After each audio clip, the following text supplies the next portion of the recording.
हरे कृष्णा। सभी भक्तों को श्री कृष्ण जन्माष्टमी की हार्दिक शुभकामनाएं। हम सब जानते हैं भगवान श्री कृष्ण इस धरातल पर जन्म क्यों लेते हैं। इसका उत्तर भगवान श्री कृष्ण स्वयं गीता के चौथे अध्याय के 7वें और 8वें श्लोक में बताते हैं। धर्म संस्थापनार्थाय संभवामि युगे युगे। धर्म की स्थापना करने के लिए मैं अलग अलग युगों में अवतार लेता हूँ। और अवतार लेने का कार्य क्या होता है उनका? परित्राणाय साधूनाम विनाशाय च दुष्कृताम और धर्म संस्थापनार्थाय। जो साधु प्रवृत्ति के हैं उनकी रक्षा करना, जो आसुरी प्रवृत्ति के हैं उनका विनाश करना और धर्म की स्थापना करना। ये भगवान के जन्म के पीछे का प्रयोजन भगवत गीता में भगवान श्री कृष्ण स्वयं बताते हैं। श्रीमद् भागवत के दशम स्कंद में सुखदेव गोस्वामी राजा परीक्षित को श्री कृष्ण जन्म का उल्लेख करते हैं दशम स्कंद के पहले ही अध्याय में।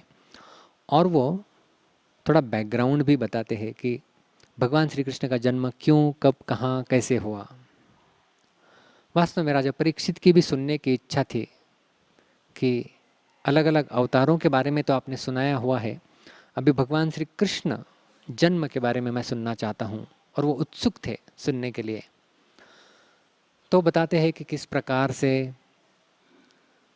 वसुदेव और देवकी इनका विवाह होता है और कंस जो कि देवकी के चचेले भाई थे, वो स्वयं हाथ में घोड़ों की रस्सी लेके शादी के पश्चात उनको छोड़ने के लिए जा रहे हैं। अचानक आकाश में एक आवाज़ आती है जिसे कहते हैं आकाशवाणी। आकाशवाणी कहती है कि हे मूर्ख कंस, तू पता है किसका रथ हाँक रहा है? वही देवकी जिसका 8वां गर्भ तेरे विनाश का कारण बनने वाला है। फिर कंस अचानक, उसके एक हाथ में घोड़ों को खींचने की रस्सी थी और दूसरे हाथ में वो चाबुक था जिससे वो नियंत्रण कर रहा था घोड़ों के ऊपर। दोनों छोड़ देता है और एक हाथ से फिर देवकी के केश पकड़ लेता है और दूसरे हाथ में तलवार लेके उसकी गर्दन काटने का तुरंत प्रयास करता है। वहीं पर वसुदेव जी अभी खड़े हो जाते हैं और वसुदेव कंस के साथ वार्तालाप कर रहे हैं। सर्वप्रथम वसुदेव कंस का गुणगान करते हुए कहते हैं कि आप इतने बड़े भोजवंश के राजा है और इस राजा को यह शोभा नहीं देता है यह घृणित कार्य। घृणित कार्य कौन सा? एक तो आप एक महिला का वध कर रहे हैं, उसमें दूसरी बात ये आपकी बहन है, और तीसरी बात आज का ये मंगलमय अवसर है शादी का उसी के, तो इसलिए आप उसका वध करना आज ये योग्य बात नहीं है, इसका आप वध मत कीजिए। और हमारे आचार्य टीकाओं में लिखते हैं कि किस प्रकार से वसुदेव जी, जब हम जानते हैं ना साम दान दंड भेद, तो ऐसे अलग अलग प्रकारों के साम, जैसे 5 प्रकार के साम बताए जाते हैं, भेद वो भी 2 प्रकार के बताए जाते हैं। इन सब नीतियों का प्रयोग करते हैं कंस को समझाने के लिए कि क्यों उसने अभी देवकी का वध नहीं करना चाहिए। तो जो साम आता है उसमें एक होता है प्रशंसा, तो वो प्रशंसा करते हैं कि आप इतने शूरवीर राजा है और ये शूरवीर को शोभा नहीं देता कि इस प्रकार से वो किसी महिला का वध करे। और भेद में भी वो दुष्ट और अदृष्ट इस प्रकार का प्रयोग करते हैं। दुष्ट इस प्रकार से कि लोग आपकी निंदा करेंगे कि शादी के दिन अपने बहन की हत्या कर दी इस हत्यारे ने। शूरवीरों को ये शोभा नहीं देता। और अदृष्ट रूप में वो बताते हैं कि ऐसा करने से आपको नरक में जाना होगा। तो इस प्रकार से वसुदेव जी ने सब प्रकार से कंस को मनाने का प्रयास किया। और किस प्रकार से वो पूरा सिद्धांत बताते हैं कि जिस व्यक्ति का जन्म हुआ है उस व्यक्ति की मृत्यु भी निश्चित है, जो कि हम भगवत गीता से भी जानते हैं। लेकिन फिर भी कंस दुर्बुद्धि वाला था, इसलिए उसके मस्तिष्क में प्रकाश नहीं उत्पन्न होता और वो नहीं सुनता है, फिर भी मारने के लिए उतावला है। फिर वसुदेव जी और नीति का प्रयोग करते सुनाते हैं कंस को कि देखो कंस, आकाशवाणी ने जो कहा है कि देवकी का 8वां गर्भ आपकी मृत्यु का कारण होगा, तो देवकी आपके लिए शत्रु नहीं है, उसका 8वां गर्भ है। तो हम क्या करते हैं, आप अभी देवकी को छोड़ दीजिए, जो भी उसके पुत्र या पुत्री जो भी उत्पन्न होंगे उन सबको मैं उत्पन्न होते ही आपके हवाले कर दूंगा, आपको मैं सौंप दूंगा। तो अभी आप देवकी को छोड़ दीजिए। फिर कंस के मन में एक विश्वास जागृत हो जाता है कि ठीक है, वसुदेव जी जो बोल रहे हैं वो भी बात सही है कि मुझे देवकी से खतरा नहीं है, मुझे जो भय है वो देवकी के 8वें गर्भ से है। और फिर कंस उनको देवकी को वहीं पर छोड़ देते हैं। तो इस छोटे से वृत्तांत से हम वसुदेव जी से कुछ सीख सकते हैं। और ख़ास करके ये जो जन्माष्टमी हम मना रहे हैं उसमें हम लोगों के लिए ये सीख बहुत ही आवश्यक है। सर्वप्रथम मुद्दा कि वसुदेव के द्वारा देवकी की रक्षा। उसी प्रकार से एक साधक को अपने कृष्ण भावना की रक्षा करनी चाहिए, उसका उत्तरदायित्व लेना चाहिए। मेरी कृष्ण भावना, हमारी स्वयं की कृष्ण भावना, क्योंकि कृष्ण अभी तक जन्मे नहीं थे, लेकिन देवकी के गर्भ में भगवान श्री कृष्ण का जन्म होने वाला था। तो उसी प्रकार से यदि हमारी चेतना शुद्ध रहेगी तब जाके उसमें भगवान श्री कृष्ण अवतरण ले सकते हैं। तो हमारा कार्य है कि उस चेतना को बनाए रखना, उस चेतना को शुद्ध रखना, और उस चेतना को शुद्ध रखने के लिए जो अनुकूल है उनका स्वीकार करना और जो प्रतिकूल है उनका त्याग करना। ये एक साधक का निज कर्तव्य, स्वाभाविक कर्तव्य होना चाहिए। तो जो मेरी चेतना को बनाए रखने के लिए आवश्यक है उन चीज़ों का ही मैं केवल स्वीकार करूँगा, और जो चीज़ें मेरी चेतना को दूषित कर देती है उनका मैं त्याग कर देता हूँ।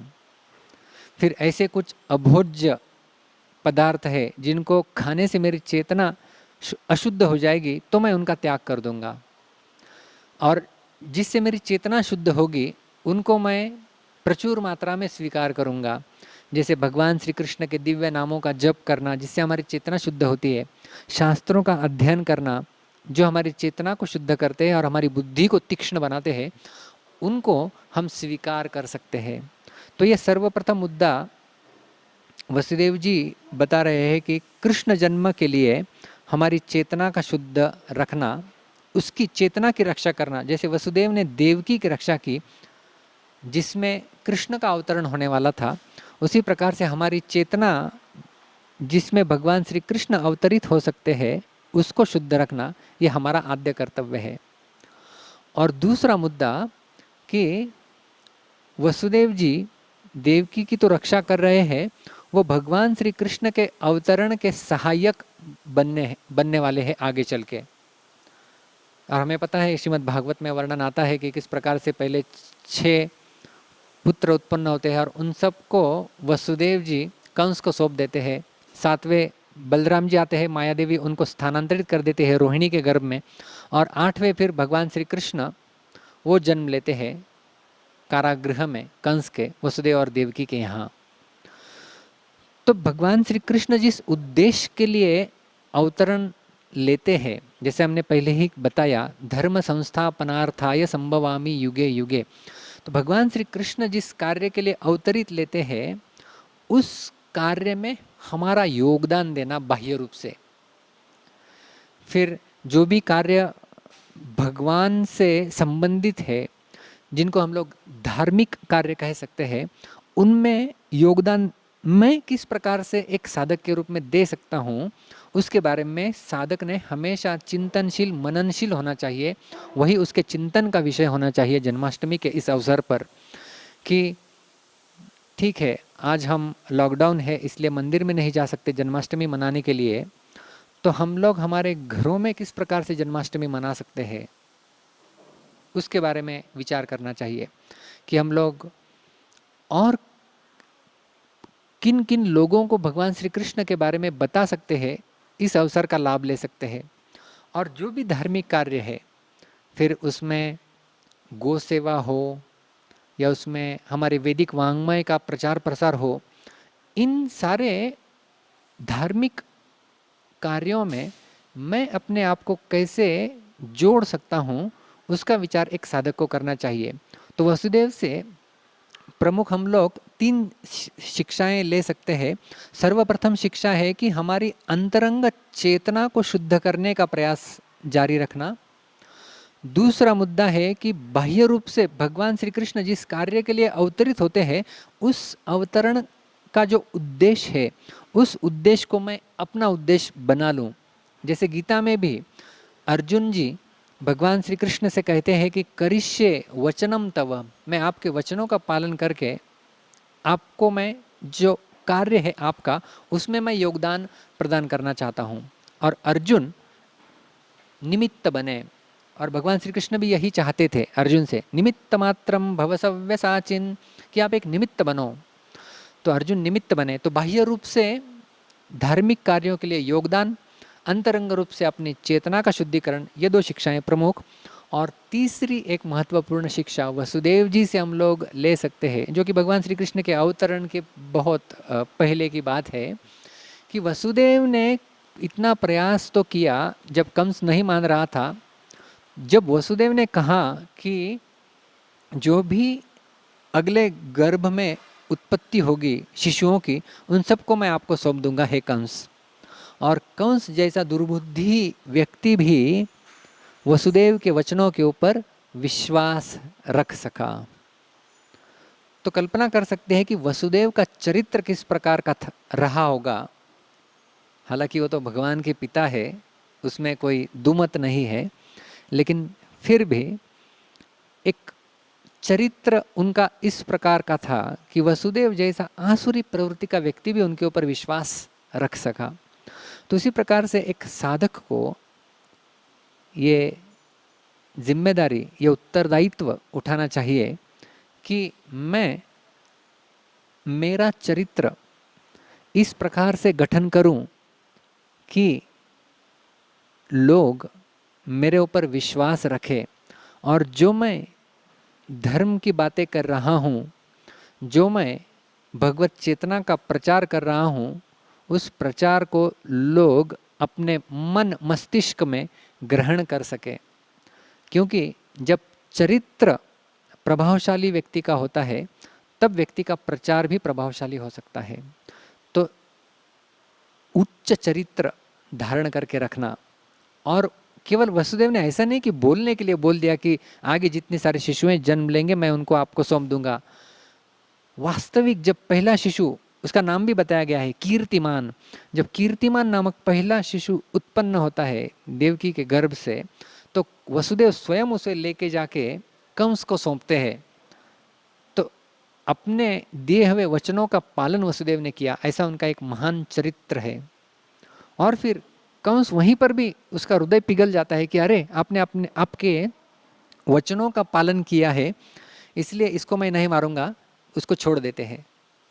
और फिर हमें पता है आगे कि किस प्रकार से फिर नारद मुनि आते हैं, क्योंकि वो भगवान श्री कृष्ण के अवतरण के लिए उत्सुक है।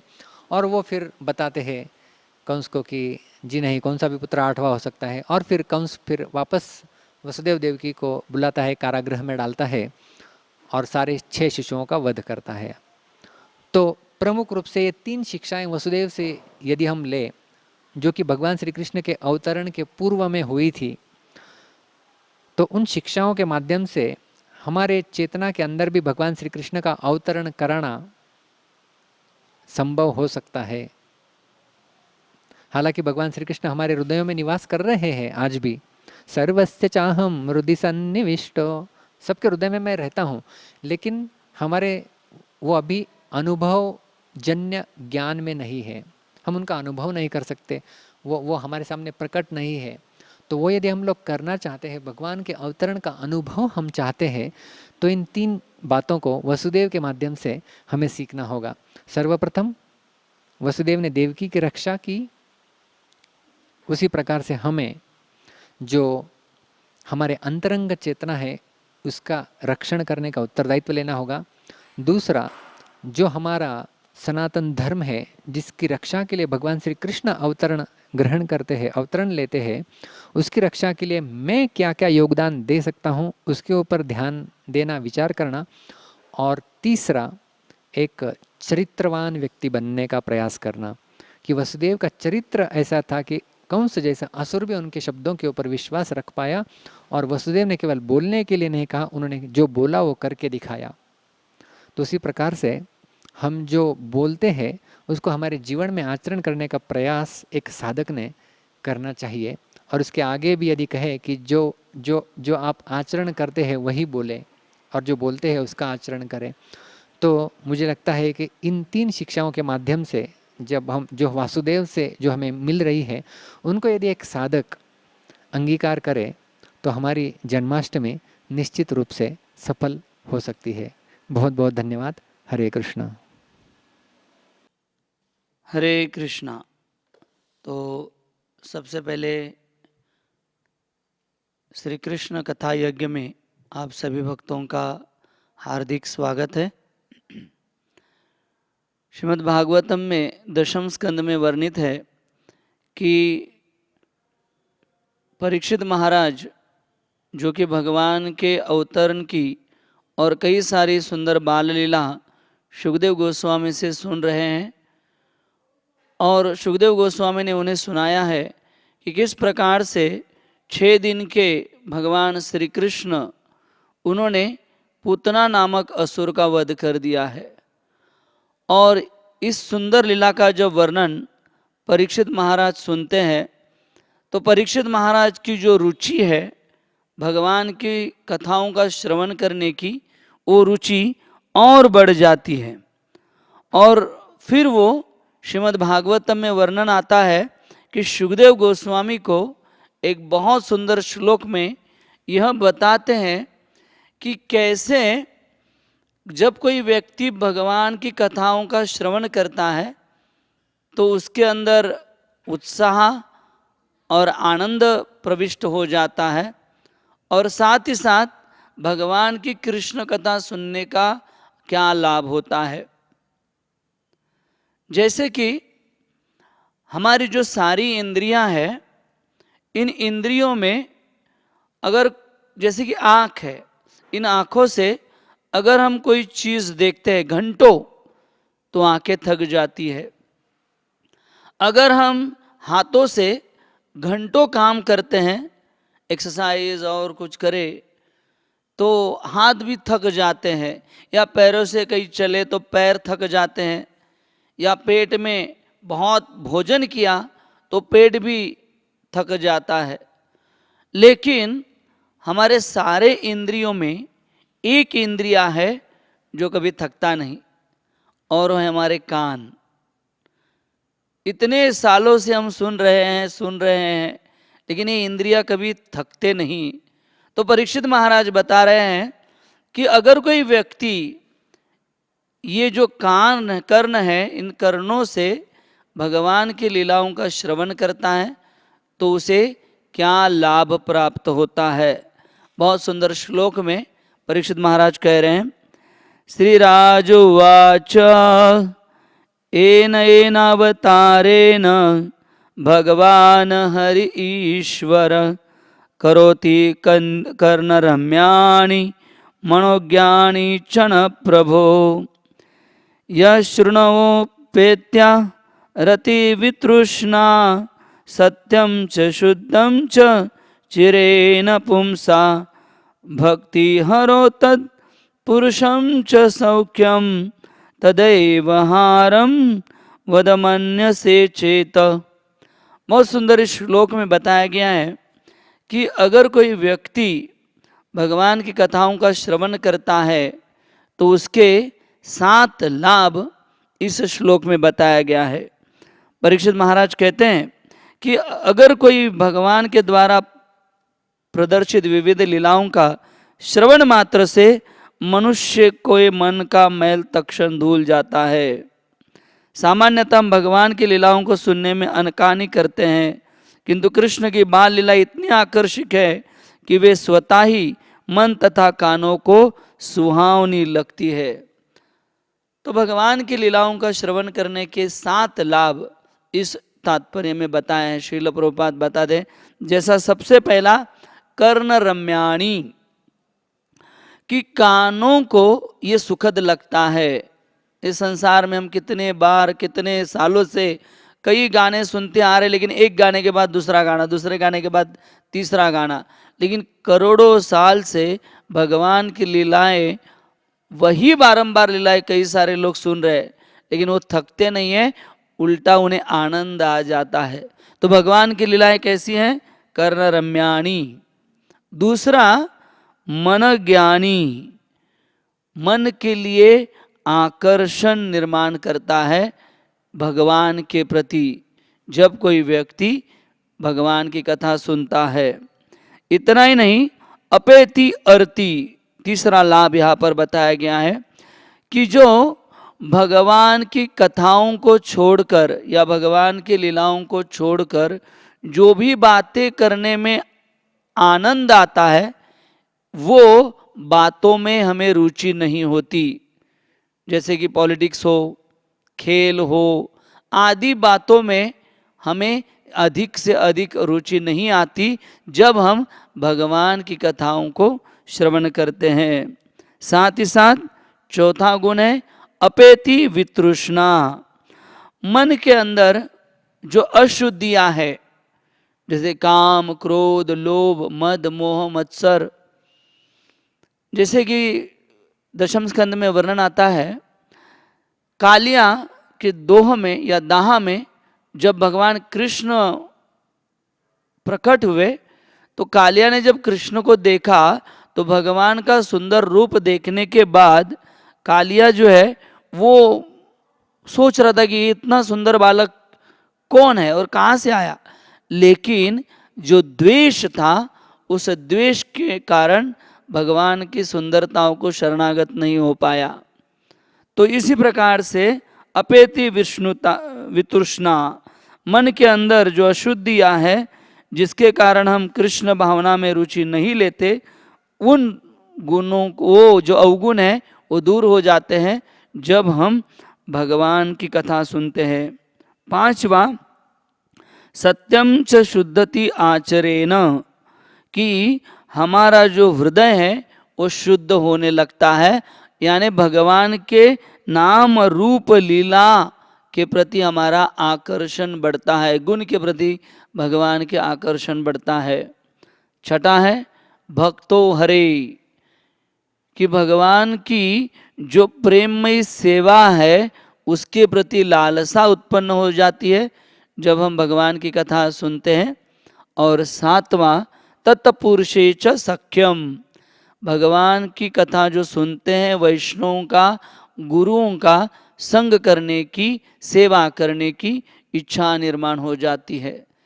तो ये परीक्षित महाराज गुणगान कर रहे हैं पूतना वध के बाद, और कह रहे हैं कि हमने तो इतनी सुंदर पूतना वध की लीलाएं सुनाई, और हमें भगवान की दिव्य लीलाओं को और सुनाइए और सुनाइए। और फिर सुखदेव गोस्वामी और एक दिव्य लीला की चर्चा करते हैं। श्रीमद् भागवतम के दशम स्कंद से 7वें अध्याय में इस 17 श्लोकों में एक विशेष लीला है जिसका नाम है शकटासुर उद्धार लीला। तो बहुत सुंदर वर्णन करते हैं सुखदेव गोस्वामी कि चंद्र रोहिणी नक्षत्र में है और उस समय भगवान कृष्ण जो बालक रूप में अपनी लीलाएं कर रहे हैं, उन्हें 3 महीने हुए हैं। 3 महीने के उपरांत हर एक बालक का एक संस्कार होता है। उस संस्कार को कहते हैं उत्थान उत्सव।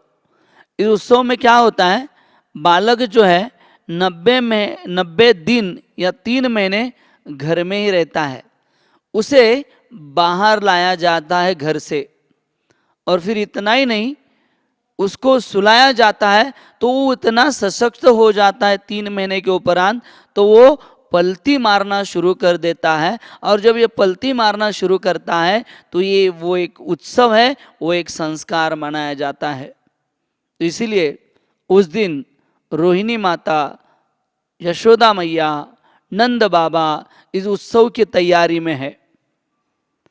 श्रीमद् भागवतम बताता है उत्सव इस शब्द का अर्थ क्या है।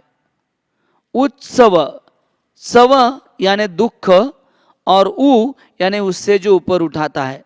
तो जो दुखों से ऊपर उठाता है उसे कहते हैं उत्सव। और ऐसे उत्सव में, उत्थान उत्सव में भगवान पलती मार रहे हैं। ऐसे उत्सव में सभी व्रजवासी नंद भवन पहुंच जाते हैं। माता यशोदा जो है सबका स्वागत करती है, साधुओं का स्वागत करती है, साधुओं को भोजन परोसती है। इतना ही नहीं, जो भी मालाएं हैं, चंदन है आदि उन्हें अर्पण करती है, वस्त्र अर्पण करती है, गौवे अर्पण करते हैं, नंद बाबा उन्हें अर्पण करते हैं सारी चीज़ों में। और जो गोपियाँ आई हुई हैं उनका स्वागत कर रही है। तो इस प्रकार से उत्सव की तैयारी शुरू है। ब्राह्मण जो है वो वैदिक मंत्रों द्वारा भगवान का गुणगान शुरू कर रहे हैं। वैदिक मंत्र शुरू हो गया, यज्ञ शुरू हो गया, चहल पहल शुरू हो गई। सभी लोग भगवान कृष्ण के दिव्य रूप को देखकर आनंदित है। पहली बार भगवान कृष्ण नंद भवन से बाहर निकले और सभीयों को उनका दिव्य दर्शन हो रहा है।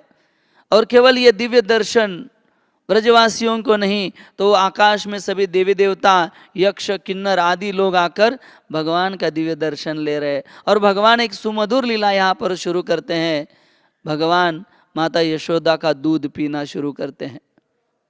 तो माता यशोदा जो कि भगवान के यश का हमेशा गुणगान करने वाली यशोदा, वो एक छकड़े के नीचे, एक शकट के नीचे, एक बैलगाड़ी के नीचे क्या हो जाते हैं, माता यशोदा उन्हें लेकर सो जाती है और भगवान को अपना स्तनपान करवाती है। और स्तनपान करते समय भगवान को नज़र ना लगे इसलिए अपना पल्लू जो है वो भगवान के मुख के ऊपर ढक देती है और माता यशोदा भगवान कृष्ण को स्तनपान करवा रही है। और फिर भगवान जो है, यहाँ पर वैदिक मंत्र उच्चारण चल रहा है। भगवान जो वैदिक मंत्र सुन रहे हैं और माता यशोदा का दूध पीते पीते भगवान को नींद आ जाती है। तो यहाँ पर बहुत सुंदर शिक्षाएं हमें लेना चाहिए कि सबसे पहले कि ये जो संस्कार है ये हमारे संस्कृति में बहुत महत्वपूर्ण है। महत्वपूर्ण 16 संस्कार है और छोटे अधिक 34 संस्कार बताए गए हैं। इन संस्कारों का उद्देश्य क्या है? जैसे कि अगर सोना अग्नि में तपे तो दो चीजें हो जाती है। एक, वो सोना और शुद्ध हो जाता है और चमकने लगता है। वैसे ही जब कोई व्यक्ति इन संस्कारों का पालन करता है, हमारे जैसे कि प्रभुपाद लिखते हैं श्रीमद् भागवतम के 7वें स्कंद में कि कई सारे प्रकार के संस्कार जो है हमारे संस्कृति में, वैदिक संस्कृति में होते हैं। जैसे गर्भदान संस्कार, जब स्त्री और पुरुष एकत्र किसी जीव को जन्म देने वाले होते हैं उस समय भी एक विशेष संस्कार होता है ताकि एक शुद्ध आत्मा उस स्त्री के गर्भ में प्रविष्ट हो जाए। या फिर जब बाल गर्भ 3 महीने का होता है तो पुसर्व करके एक संस्कार होता है। जब बालक 7 महीने का होता है गर्भ में तो सीमंत नयन करके एक संस्कार हो जाता है। या उसके बाद कुछ ही समय में जब माता को भोजन करवाते हैं तो वो स्वाद भक्षण, वो एक संस्कार माना गया है। तो इन संस्कारों के द्वारा जीवात्मा शुद्ध होता है। श्रील प्रभुपाद लिखते हैं अगर हम उस संस्कारों को नहीं देखेंगे या उनका पालन नहीं करते तो मनुष्य पशुवत जीवन जीता है। श्रील प्रभुपाद हमें ये भी समझाते हैं कि वैदिक संस्कृति का पालन न करने के कारण आज भ्रूण हत्याएं हो रही है, हिंसा हो रही है और व्यक्ति व्याभिचारी बन रहा है। इसका मूलतः कारण कि वो संस्कारों से नहीं पल रहा है। और फिर माता यशोदा जो भगवान को स्तनपान करवा रही थी और भगवान सो गए, वहाँ तो इतनी आवाज थी, ऋषि मुनि मंत्रोच्चार कर रहे थे, वेदोस्तोक्त मंत्रों का उच्चारण कर रहे थे। तो आचार्य बहुत सुंदर वर्णन करते, वो कहते हैं कि भगवान यहाँ बता रहे हैं, जैसे कि ब्रह्म संहिता में भगवान स्वयं कहते हैं कि वो श्लोक आता है, मैं वेदेषु सर्वम, कि भगवान कहते हैं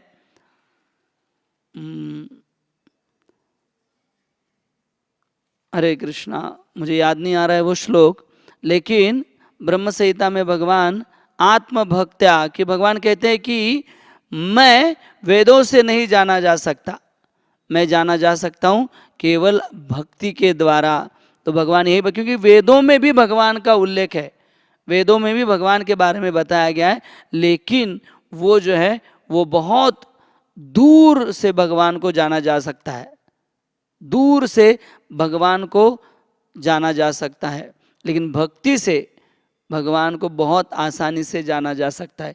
इसीलिए भगवान कहते हैं कि मैं जो है वो भक्ति से जाना जा सकता हूँ। और फिर बहुत सुंदर लीला शुरू हो जाती है। माता यशोदा देखती है कि भगवान अभी सोए हुए हैं और यहाँ इतने लोगों की सेवा करनी है, तो माता यशोदा चुपके से वहाँ से उड़ जाती है और निकलने लगती है। तो वहाँ पर कुछ बालक खेलते रहते हैं, तो माता यशोदा उन्हें समझाती है कि देखो लल्ला सोया हुआ है, उसे तकलीफ मत देना और उसके ऊपर ध्यान रखना। तो वो बच्चे ध्यान रखते हैं, वो कहते कोई चिंता नहीं मैया, हम ध्यान रखेंगे। और माता यशोदा फिर ब्राह्मणों की सेवा के लिए, वैष्णवों की सेवा के लिए, गैयों को दान करने के लिए, दास दासियों को सेवा बताने के लिए, जो वरिष्ठ गोप आए उनकी सेवा में माता यशोदा लग जाती है। और यहाँ पर भगवान कृष्ण जो है वो उठ जाते हैं और देखते हैं कि अपने पास अपनी माता यशोदा नहीं है, तो फिर वो थोड़ा क्रोधाविश हो जाते हैं। सुखदेव गोस्वामी वर्णन करते हैं कि भगवान अभी क्रोधित हो जाते हैं और गुस्से से, जैसे बालक होता है अपना पैर पटकने लगता है, अपना सर पटकने, अपने हाथ पटकने लगता है, वैसे ही भगवान कृष्ण जो है लीलाधारी पूर्ण पुरुषोत्तम भगवान, इस लीला में रस बढ़ाने के लिए क्रोधाविष्ट हुए, रोने लगे जोर जोर से। वहाँ के जो बालक थे वो देख रहे कि भगवान लल्ला हमारा रो रहा है, लेकिन माता यशोदा ने कहा कि उसे देखो वो रो रहा है, ये बताने के लिए तो नहीं कहा था। तो वो बच्चे केवल लल्ला को देख रहे, रो रहा है, कुछ समझाने का प्रयास कर रहे, लेकिन कोई शांत नहीं लल्ला बैठ रहे, तो क्यों भगवान क्रोधित हुए। तो बहुत सुंदर वर्णन करते हैं हमारे आचार्य कि इसके दो कारण देते हैं। पहला कारण भगवान कहे ईश्वर परम कृष्ण सच्चिदानंद विग्रह अनादिरादिर गोविंद सर्व कारण कारणम, मैं जो हूँ सर्व कारण का कारण हूँ, मैं परम नियंता हूँ, मैं परम भगवान हूँ, और मेरी सेवा छोड़कर ये इन गोपियों की सेवा में लगी है। तो भगवान हमें यहाँ सिखा रहे हैं कि अगर हम भगवान की सेवा करें तो बाकी सारी सेवाओं को इंद्रिय तृप्ति या ज़्यादा भोग के लिए करने की ज़रूरत नहीं है, जितनी ज़रूरत है उतना कर सकते हैं, लेकिन मूलतः भगवान कृष्ण की सेवा में हमें संतुष्ट रहना है। ये पहला चीज़। और दूसरा चीज़, जिस शकट के नीचे भगवान सोए थे माता यशोदा के साथ, उस शकट के ऊपर बहुत सारे बर्तन रखे हुए थे, पीतल के बर्तन, और उस बर्तनों में अलग अलग प्रकार का रस भर के रखा हुआ था। तो भगवान सोचे कि मैं सब रसों का राजा हूं, तो मेरे ऊपर ये कौन से रस आ गए, इसीलिए भी भगवान क्रोधित हुए हैं। और फिर भगवान जोर जोर से क्रोध करने लगे। सुखदेव गोस्वामी आगे सुनाते हैं कि वो जो शकट था या वो जो बैलगाड़ी थी, उस बैलगाड़ी के अंदर एक असुर बैठा था जिसका नाम था शकटासुर। इसका वर्णन भी श्रील प्रभुपाद अपने ग्रंथों में करते हैं कि ये शकटासुर कौन था। हिरण्याक्ष और हिरण्यकशिपु ये जो दो भाई थे, इनमें हिरण्याक्ष का वध वराहदेव ने किया था और हिरण्यकशिपु का वध भगवान नरसिम्ह देव ने किया था। तो हिरण्याक्ष जो था उसका पुत्र था जिसका नाम था उत्कच, और ये उत्कच बहुत तपस्या करके बलवान हो गया, अत्यंत बलशाली हो गया और अपने शरीर का उसे बहुत गर्व हुआ। तो वो जाकर यहाँ वहाँ जो है वो लोगों को तकलीफ देने लगा। तो एक बार वो वर्णन आता है कि लोमश ऋषि उनके आश्रम में पहुंचा, वहाँ जोर जोर से आवाज़ करने लगा। तो लोमश ऋषि जान गए कि ये उत्कच है और इसे गर्व हुआ है अपने शरीर का। तो लोमश ऋषि जो है उसे क्या करते हैं, शाप देते हैं और कहते हैं कि तुझे इस शरीर का गर्व हुआ है तो मैं तुम्हें शाप देता हूँ कि तुम्हारा शरीर नहीं रहेगा, तुम्हें एक सूक्ष्म शरीर प्राप्त होगा, भूत का शरीर प्राप्त होगा। तो ये सुनकर जो उत्कच है वो डर गया, उसने लोमश ऋषि से क्षमा मांगी। और लोमश ऋषि होते दयालु होते ऋषि, भगवान के भक्त जब भी क्रोधित होते हैं या हमें कुछ अपशब्द कहते हैं, उनका एक ही उद्देश्य होता है, एन केन प्रकारेण हम हमारे मनुष्य जीवन का उद्देश्य जाने और हम एन केन प्रकारेण भगवान की सेवा में लगे। जैसे दशम स्कंद में नल कुबेर और मणिग्रीव की कथा है, नारद मुनि ने उनको शाप दिया कि भगवान के आंगन में आप वृक्ष बन जाओगे। तो इसी प्रकार से लोमश ऋषि ने शाप देने के बाद यही उत्कच जो था वो गोकुल में शक्टासुर बन के उस छकड़े में, उस बैलगाड़ी में छुपा हुआ था। जब भगवान रो रहे उसने देखा तो उसने सोचा कि अभी मैं भगवान को मार दूंगा, और इसीलिए वो अपने पहियों को धंसने लगा। ऊपर के जो बर्तन थे वो हिलने लगे और पूरा जो जोर है वो भगवान कृष्ण के ऊपर देने लगा, और उसने सोचा कि मैं आज इस बालक का वध कर दूंगा। शास्त्र वर्णन करता है कि भगवान कृष्ण जब अवतरण होते इस संसार में तो भगवान के साथ उनकी अनेकों शक्तियां साथ साथ चलती है, जैसे कि कृपा शक्ति है, संदिनी शक्ति है, लादिनी शक्ति है, सम्मोहिता शक्ति है। तो भगवान की कृपा शक्ति है, तो भगवान की करोड़ों शक्तियां हैं जो भगवान के साथ चलती है। बाकी अवतारों में ऐसा नहीं होता। जैसे कि भगवान वराह रूप में जब आए तो हिरण्यकशिपु जो है, हिरण्याक्ष जो है, उसके साथ भगवान को युद्ध करना पड़ा, या फिर हिरण्यकशिपु का वध करते समय नरसिम्ह देव को युद्ध करना पड़ा और फिर उनका वध करना पड़ा। लेकिन जब भगवान आते हैं तो एक राजा की तरह उसके आजू बाजू सब जो बहुत बड़े उसके सेवक होते हैं, बॉडीगार्ड होते हैं, वैसे ही भगवान की सारी शक्तियाँ भगवान के साथ चलती है। तो भगवान को कुछ करना नहीं पड़ता।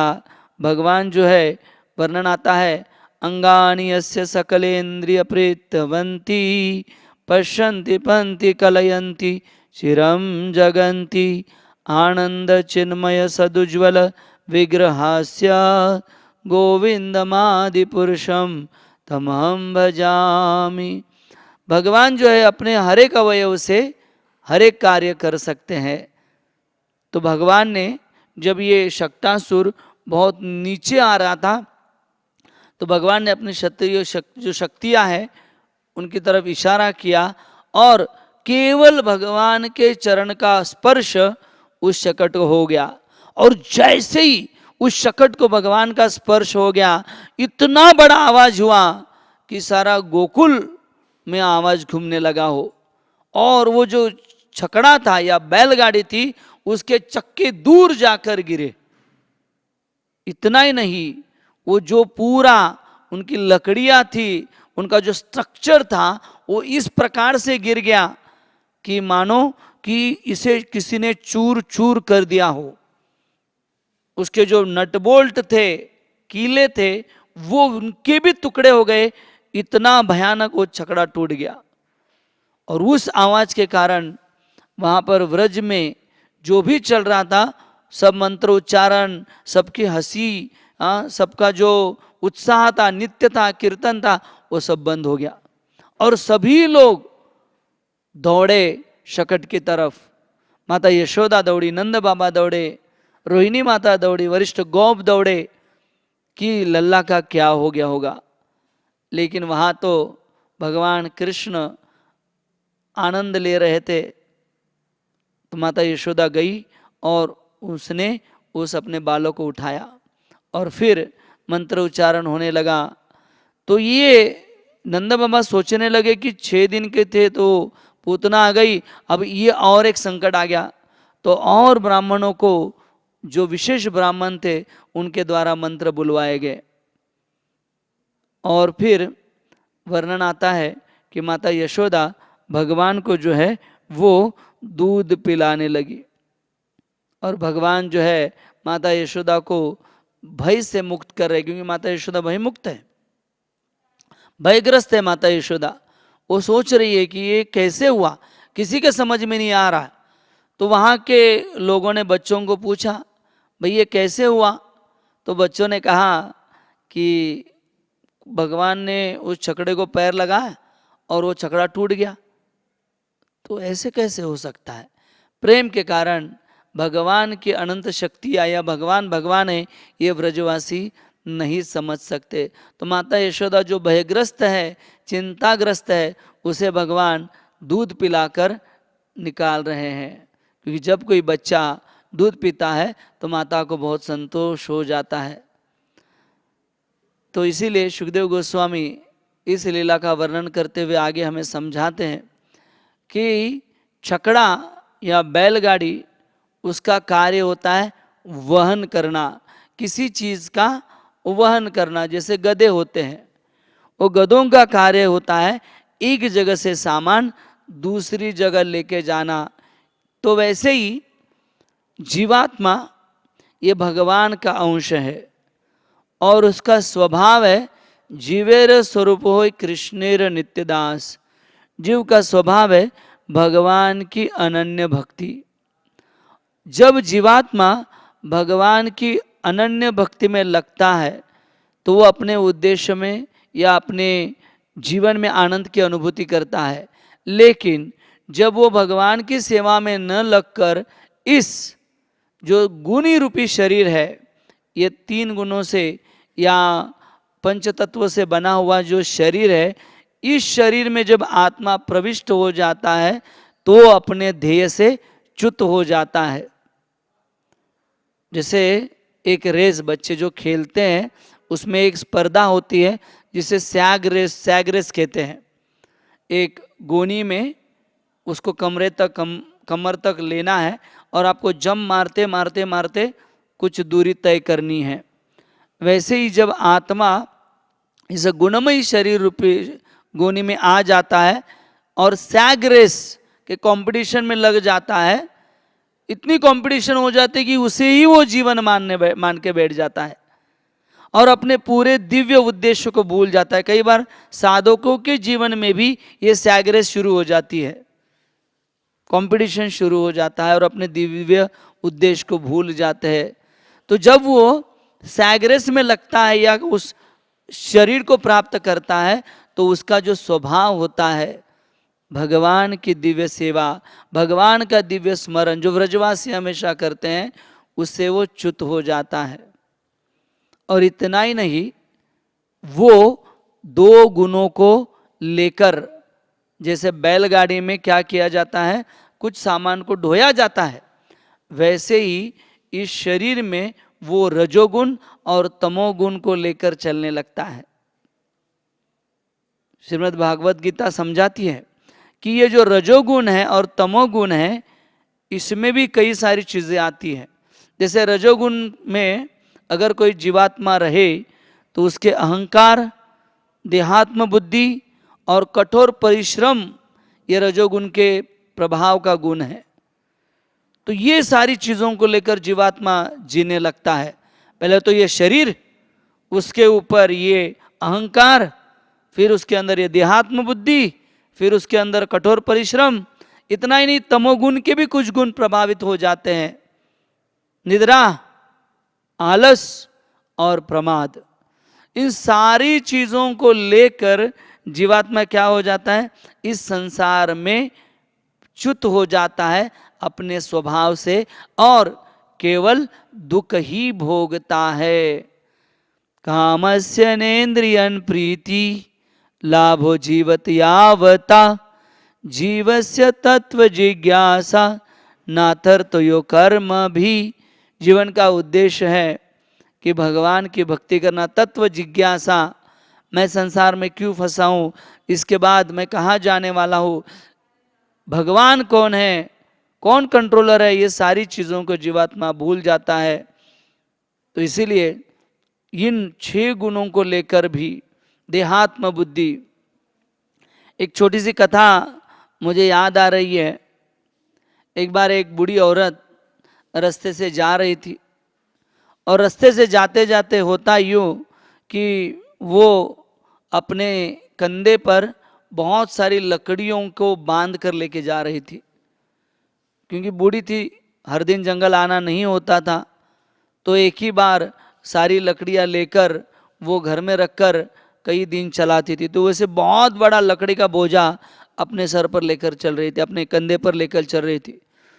कुछ दूर जाने के बाद उसका कंधा बहुत दुखने लगा, तो वो सोच रही थी अभी इस कंधे से उस कंधे तक लेने के लिए किसी की सहायता आवश्यक है। तो सोचने लगी कि अभी कौन आएगा, क्योंकि अगर नीचे रखूँ तो वापस उठाना बहुत तकलीफ होगा। तो फिर वो क्या करती है, राह देखती है। तो बीच में रथ में राजा निकल उसके सामने आ जाता है, उसी प्रांत का राजा। और राजा देखता है कि बूढ़ी औरत इतनी मेहनत कर रही है, तो राजा उसको पूछता है कि भैया मैया तुझे क्या चाहिए। तो वो कहती है कि मुझे केवल एक ही चीज़ चाहिए, वो मेरे कंधे के ऊपर जो लोड है या मेरे कंधे के ऊपर जो लकड़ियाँ है उसे कृपा करके इस कंधे पर रख दो। तो राजा कहता है कि अरे मैं प्रांत का राजा हूँ, और कुछ चाहिए तो बोलो, और आज मेरा जन्मदिन भी है। तो वो कहती कि नहीं भैया, मेरे लिए तो ये लकड़ियाँ ही बहुत कुछ है, तो मेरी इस कंधे की लकड़ियाँ केवल आप इस कंधे पर रख दो। तो राजा उतर जाता है और इस कंधे की लकड़ियाँ उस कंधे पर रख देता है, और वो जो बुढ़िया है वो राहत प्राप्त कर लेती है। राजा चला जाता है। अगर वो राजा को कहती कि भाई तेरे जैसा अगर मेरा पुत्र होता तो मेरी ये अवस्था नहीं होती, तो राजा क्या चीज़ें उनको प्रदान नहीं करता। या वो कहते कि तुम मेरे पुत्र समान हो, तो राजा उसे माँ के समान मानते हुए सारी चीज़ें प्रदान करता। लेकिन देहात्म बुद्धि के कारण वो केवल सुख इसे समझी कि इस लकड़ियों को कंधे से लेकर इस कंधे पर रखना। तो वास्तव में हम भी इन शरीर में आने के कारण और ये रजोगुण और तमोगुण के प्रभाव के कारण अहंकार, देहात्म बुद्धि, कठोर परिश्रम, निद्रा, आलस और प्रमाद, इन संसार के जो अलग अलग गैजेट्स है, खिलौने, इसमें हम लोग आनंद ढूंढने का प्रयास कर रहे हैं। इन सारी चीज़ों को लेकर हम लोग ढो रहे हैं केवल, और इन सारी चीज़ों को लेने के कारण हमारे दिव्य उद्देश्य से हम च्युत हो चुके हैं। इस दिव्य उद्देश्य को प्राप्त करना है तो भगवान ने क्या किया, अपना केवल चरण लगाया, बाकी कुछ नहीं किया। वैसे ही हमें भगवान श्री श्री राधा मदन गोपाल के चरणों का आश्रय लेना होगा। और वो आश्रय हम कैसे ले सकते हैं, जैसे परीक्षित महाराज ने लिया हुआ है। एनेन अवतारेण भगवान ईश्वरो हरि करोति कर्ण रम्याणि मनोज्ञानी क्षण प्रभो। राजा परीक्षित ने कहा, हे सुखदेव गोस्वामी, भगवान के अवतारों द्वारा प्रदर्शित विविध लीलाएं निश्चित रूप से कानों को तथा मन को सुहावनी लगने वाली है। इन लीलाओं के श्रवण मात्र से मनुष्य के मन का मैल तक्षण धुल जाता है। सामान्यतः हम भगवान की लीलाओं को सुनने में आनाकानी करते हैं, किंतु कृष्ण की बाल लीला इतनी आकर्षक है कि वे स्वतः ही मन तथा कानों को सुहावनी लगती है। इस तरह भौतिक वस्तुओं के विषय में सुनने की अनुरक्ति, जो भवबंधन का मूल कारण है, समाप्त हो जाती है। मनुष्य में धीरे धीरे भगवान के प्रति भक्ति एवं अनुरक्ति उत्पन्न होती है और भक्तों के साथ जो हमें कृष्ण भावनामृत का योगदान देते हैं, मैत्री बढ़ती है। यदि आप उचित समझे तो कृपा करके भगवान की इन लीलाओं के विषय में कहे। तो हमें यही परीक्षित महाराज का मूड अपने जीवन में उतारेंगे तो हम इस देहात्म बुद्धि से, इस हमारे हृदय के अंदर जो शक्तासुर है उसका वध हो सकता है। और यही है श्री कृष्ण जन्माष्टमी। बहुत बहुत धन्यवाद। बोलो श्री श्री राधा मदन गोपाल भगवान की जय। श्री कृष्ण जन्माष्टमी महामहोत्सव की जय। जगत गुरु शील प्रभुपाद की जय। हरे कृष्णा। सभी भक्तों का स्वागत है इस श्रीमद् भागवत की श्रृंखला में, जहाँ पर हम चर्चा कर रहे हैं कृष्ण लीला के संदर्भ में। तो हाल ही में भागवत हम पढ़ रहे थे, दशम स्कंद। तो ये एक बहुत फेमस प्रसंग है जो हम सब जानते हैं, कालिया दमन। इसके विषय में आज हम संक्षिप्त में कुछ चर्चा करेंगे। तो ये भागवत का 17वां अध्याय है दशम स्कंद का, और इसमें कालिया का पूर्व इतिहास बताया गया है। तो मैं इस विषय पर चर्चा करना चाहूँगा कि किस तरह भक्तों का संग ये बहुत महत्वपूर्ण है। अगर आपके पास भक्तों का संग है तो फिर आप या हम कितने भी पतित हो तो हमारे लिए बहुत आशा की किरण बहुत तीव्र है हमारे लिए। कई बार भक्त पूछते हैं कि हमारी इतनी पतित अवस्था है और जप में इतना संघर्ष है, संबंधों में इतना संघर्ष है, तो हमारे लिए क्या आशा है कि भगवान कृष्ण हमें स्वीकार करेंगे। तो कालिया एक ऐसा उदाहरण है कि जहाँ पर भगवान कृष्ण ने स्वयं ये दिखा दिया कि अगर आप भक्तों के संग में हैं, आपके पास भक्तों का संग है, तो भले आप कितने भी पतित हो, भगवान आपके उद्धार के लिए स्वयं आएंगे। अगर कालिया के प्रसंग को हम पूरी तरह से पढ़ेंगे 16वें अध्याय में, तो हम ये देखेंगे कि भगवान कृष्ण कालिया को आलिंगन करने देते हैं। थोड़े समय के लिए नहीं, बहुत समय के लिए भगवान कृष्ण कालिया के आलिंगन में होते हैं। अब भगवान कृष्ण के साथ अगर किसी को लीला करनी है तो दशम स्कंद में हम ये भी देखते, ब्रह्मा जी कहते कृत पुण्य पुंज, आपको बहुत पुण्य करने होते हैं तब जाकर आप भगवान के साथ लीला रचा सकते हैं। पर यहाँ पर कालिया वो व्यक्ति है जिसके मन में इतनी ईर्ष्या है, इतना द्वेष है, इतना होने के पश्चात भी भगवान कई समय तक उसके साथ लीला रचाए। और इतना ही नहीं, इस चीज ने बलराम जी को भी बहुत हैरान में डाल दिया कि कैसे भगवान कृष्ण एक सर्वसाधारण एक सर्प के साथ इतना समय बिता सकते हैं। तो आश्चर्य करने की बात यही है कि ये संधि जो है कालिया को क्यों प्राप्त हुई। तो एक उदाहरण के साथ शुरुआत करना चाहूँगा कि दशम स्कंद में जब शुरुआत होती है, भगवान कृष्ण का जन्म कारागृह में जब होता है, तो हमने ये देखा कि कंस को वसुदेव जी कहते हैं कि जितने सारे बच्चे होंगे मैं आपके पास उनको लेकर आऊँगा। तो एक एक करके बच्चे वो उनके पास लेकर जाते हैं। तो जब पहले बच्चे को लेकर जाते हैं वसुदेव जी, तो पहले बच्चे को जब लेकर जाते हैं तो कंस के मन में पता नहीं अचानक कुछ परिवर्तन हो जाता है और कंस कहता है कि देखिए आपका 8वां जो बच्चा है वो मेरा काल है, ये पहला बच्चे से मुझे कोई डर नहीं है। और फिर वो बच्चा वापस दे देता है कंस, और कंस ने जो बच्चा वापस दिया है वसुदेव जी वापस लेकर आते और उसे देवकी को सौंप देते।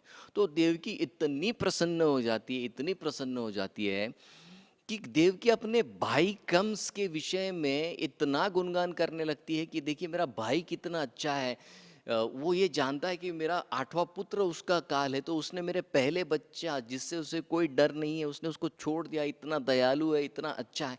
इस तरह से देवकी कंस का गुणगान करने लगती है। और जब ये गुणगान करने लगती है, कोई भक्त किसी और दूसरे अभक्त का हो या कोई सर्वसामान्य व्यक्ति का जब गुणगान करता है, तो फिर भगवान को उसे बहुत अलग दृष्टि से देखना पड़ता है। भगवान उसे एक सर्वसामान्य व्यक्ति की तरह नहीं देख सकते, क्योंकि एक भक्त का आशीर्वाद उसके साथ है, तो भगवान फिर उसे क्षति नहीं पहुंचा पाएंगे। तो जब बाकी के संत समागम में ये बात पता चलती है कि अरे देवकी स्वयं ही कंस के लिए इतनी प्रार्थनाएं कर रही है, इतना गुणगान कर रही है, तो भगवान के आविर्भाव में तो बहुत समय लग जाएगा, क्योंकि भगवान का आशीर्वाद अगर कंस के साथ है तो कंस को कौन मार पाएगा। तो इसके लिए फिर नारद मुनि वो चाल रचते हैं कि वो जाकर कंस को कहते हैं कि कंस तुम तो एक नंबर के बेवकूफ हो, स्थिति के अनुसार और काल के अनुसार दो पैरामीटर्स के अनुसार तुमको ये सारे प्रसंग को देखना होगा।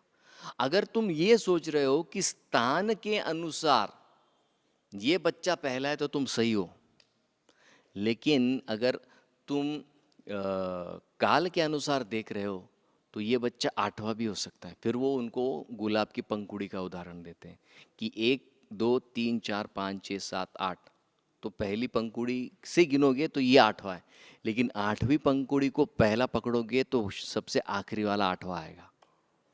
तो इस तरह से फिर कंस की मति भ्रष्ट हो जाती है और फिर वो 6 बच्चों का वध करता है और फिर वही क्रिया उसके स्वयं के वध का कारण बन जाती है। तो कहने का मुद्दा ये कि जब तक हमारे साथ भक्तों के आशीर्वाद हैं, भगवान को हम पर कृपा दृष्टि बनाए रखना ही होगा, क्योंकि भगवान जो है भक्तों से बहुत प्रेम करते हैं। तो यही एक उदाहरण आता है कालिया के रूप में। तो 17वें अध्याय की शुरुआत में परीक्षित राजा सुखदेव गोस्वामी को पूछते हैं कि कालिया ने रमनक जो द्वीप है, जो नागों का लोक है, वहाँ पर सारे बड़े बड़े नाग रहते हैं, सर्प रहते हैं, तो उसने वो रमनक द्वीप को क्यों छोड़ा। और दूसरी बात आपने पिछले अध्याय में बताया कि गरुड़ जी से उनका बहुत वैर था, तो ये दोनों में वैर किस कारण हुआ। ये 2 प्रश्नों को लेकर ये 17वें अध्याय की शुरुआत होती है। तो दूसरे और तीसरे श्लोक में फिर सुखदेव गोस्वामी बताते हैं कि गरुड़ जी जो है, गरुड़ जी और सर्पों में एक एग्रीमेंट हुआ था कि गरुड़ जी क्या करते थे कि सर्प, मछलियाँ, ये उनका नैसर्गिक भोजन है। तो नैसर्गिक भोजन होने के कारण तो उनमें समझौता हुआ था कि हम क्या करेंगे, आपके लिए महीने में एक दिन तय करेंगे जब हम आपके लिए बहुत सारा भोजन लाकर रख देंगे और आप वो भोजन को ग्रहण कीजिए और सर्पों को कुछ मत कीजिए। तो गरुड़ जी कहते ठीक है, एक दिन आप जो कुछ बताइए, वो जो आप रखेंगे वो मैं उसे ग्रहण कर लूँगा। अब सर्प जो है वो क्या उनको देते थे, तो 2 आचार्यों की कमेंट्री लेके श्रील प्रभुपाद जी के जो शिष्य है वो बताते हैं। श्रील श्रीधर गोस्वामी को कोट करके वो उपहार्य इस शब्द की व्याख्या करते हुए बताते हैं कि उपहार्य माने जो सर्पों के द्वारा ग्रहण किया जाता है। तो कौन किसको ग्रहण करते थे, किसको खाते थे ये सर्प। तो वो बताते हैं कि कुछ ऐसे मनुष्य थे जो इनकी चपेट में आ गए थे, इन सर्पों की चपेट में आ गए थे। तो उन सर्पों ने इनको खाने के लिए पकड़ कर रखा था। तो ये जितने भी मनुष्य थे वो ये चाहते थे कि ये सर्प हमें नहीं खाए। तो फिर उन्होंने क्या किया, उन्होंने सर्पों के साथ समझौता किया और कहा कि आपके लिए हम महीने के एक दिन भरपूर मात्रा में अन्न आपको हम देंगे, तो उसके बदले में आप क्या कीजिए, हमारी सुरक्षा कीजिए, हमें मारिए नहीं। तो सर्प कहते ठीक है। तो वो जो लोग पकड़े गए थे, उनके अंडर कैद थे, तो वो उनको जो अन्न देते थे वही आधा अन्न ये सर्प गरुड़ जी को देते थे। ऐसे श्रील सनातन गोस्वामी उनकी टीका में लिखते दशम स्कंद की, और उसमें फिर फल होते थे, अलग अलग तरीके के खाने के पदार्थ होते थे। तो ये सारी चीज़ वो गरुड़ जी को देते थे। क्यों? क्योंकि गरुड़ जी और सर्पों में एग्रीमेंट था और सर्प और मनुष्यों में एग्रीमेंट था।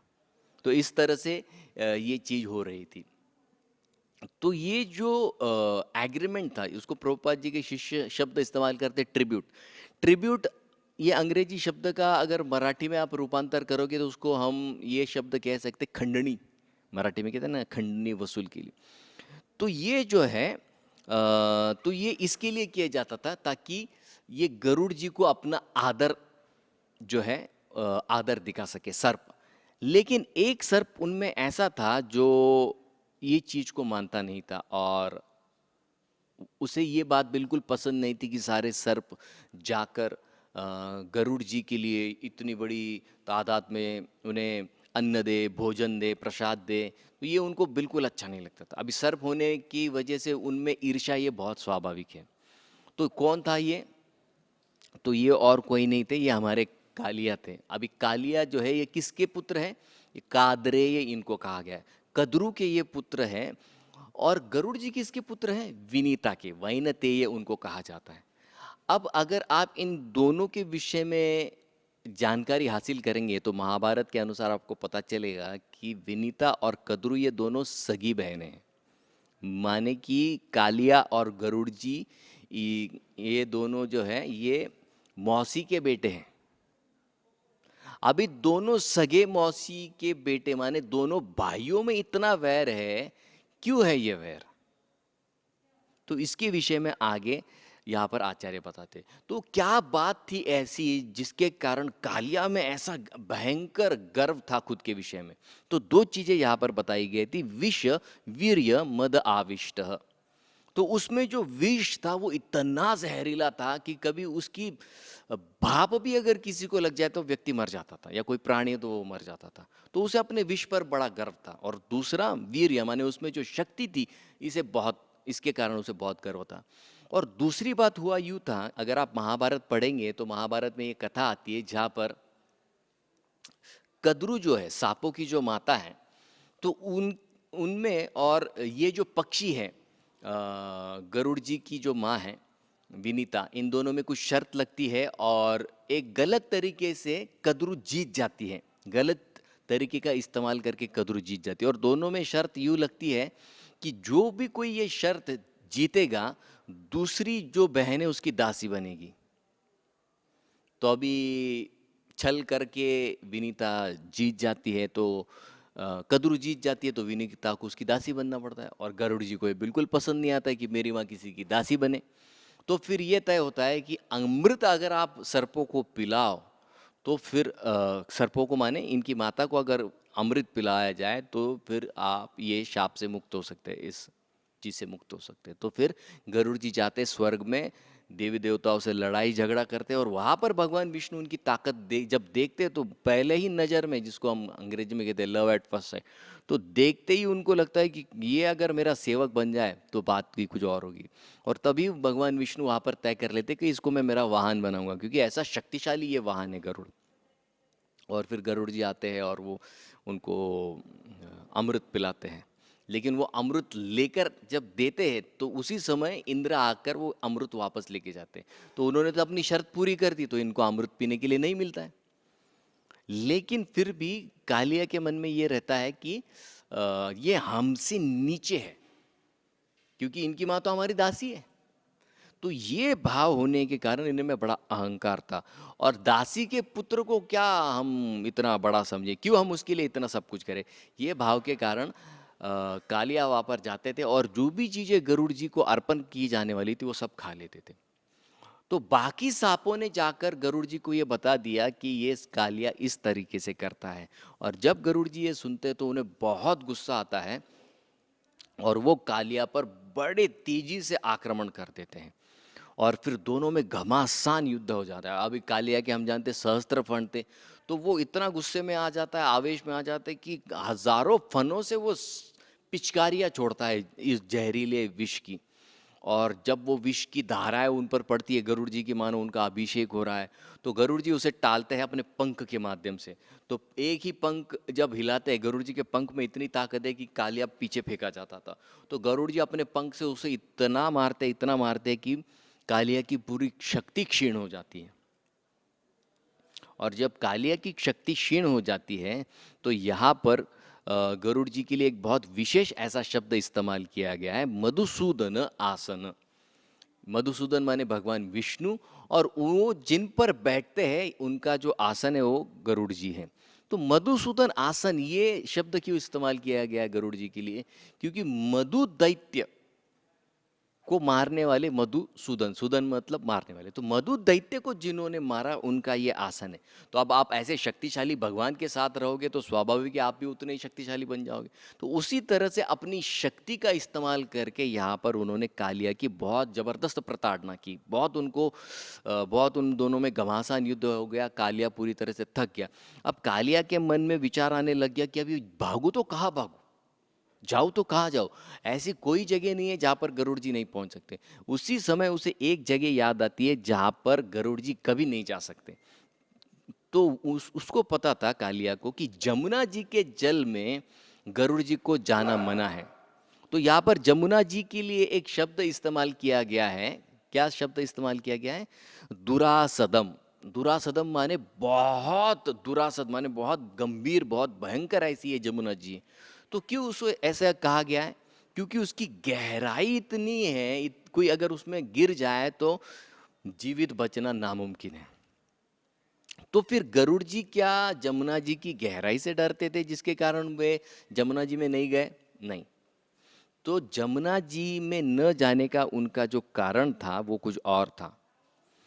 तो जमुना जी में नहीं रहते थे कालिया, उनकी जो एक और उप शाखा थी उसमें जाकर कालिया बस गए।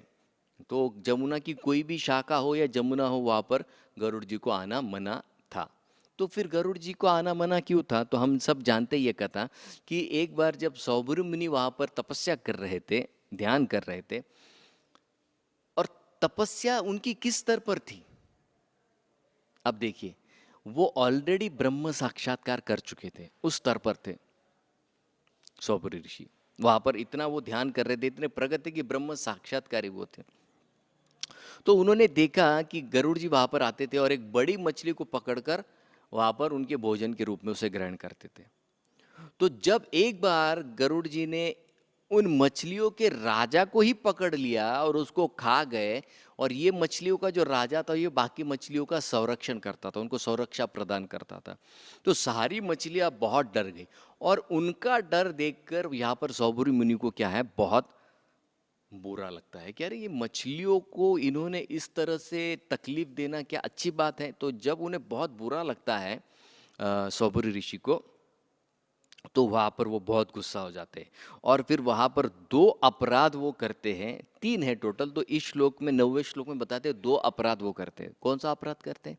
पहले तो वो अपने से वरिष्ठ, आध्यात्मिक स्तर में अपने से वरिष्ठ ऐसे गरुड़ जी को ऑर्डर करते हैं।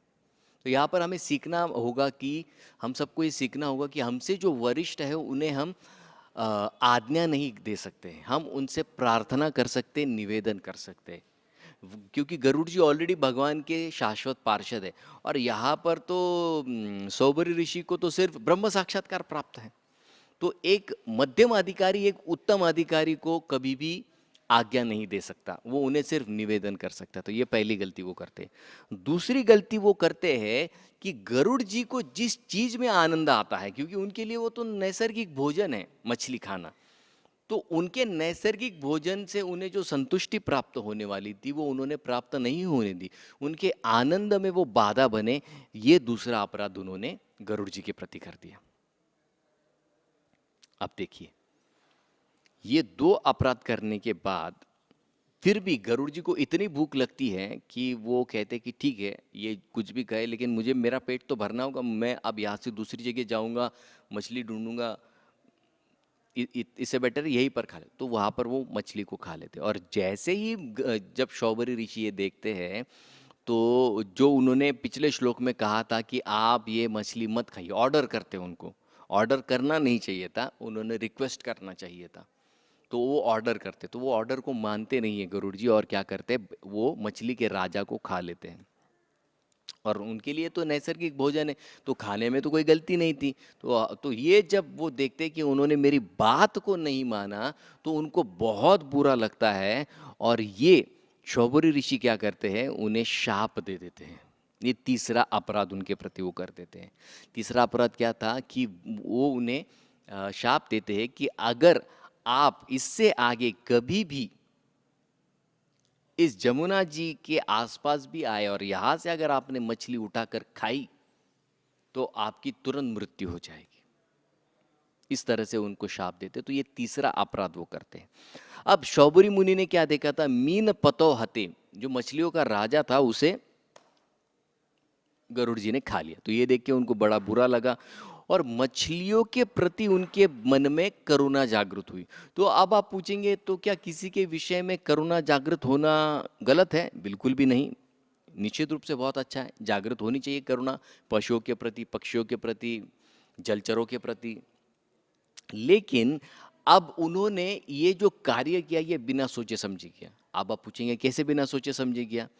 गरुड़ जी कभी कभार एक बार वहां पर आकर मछली खाया करते थे, मतलब रोज का किस्सा नहीं था वो।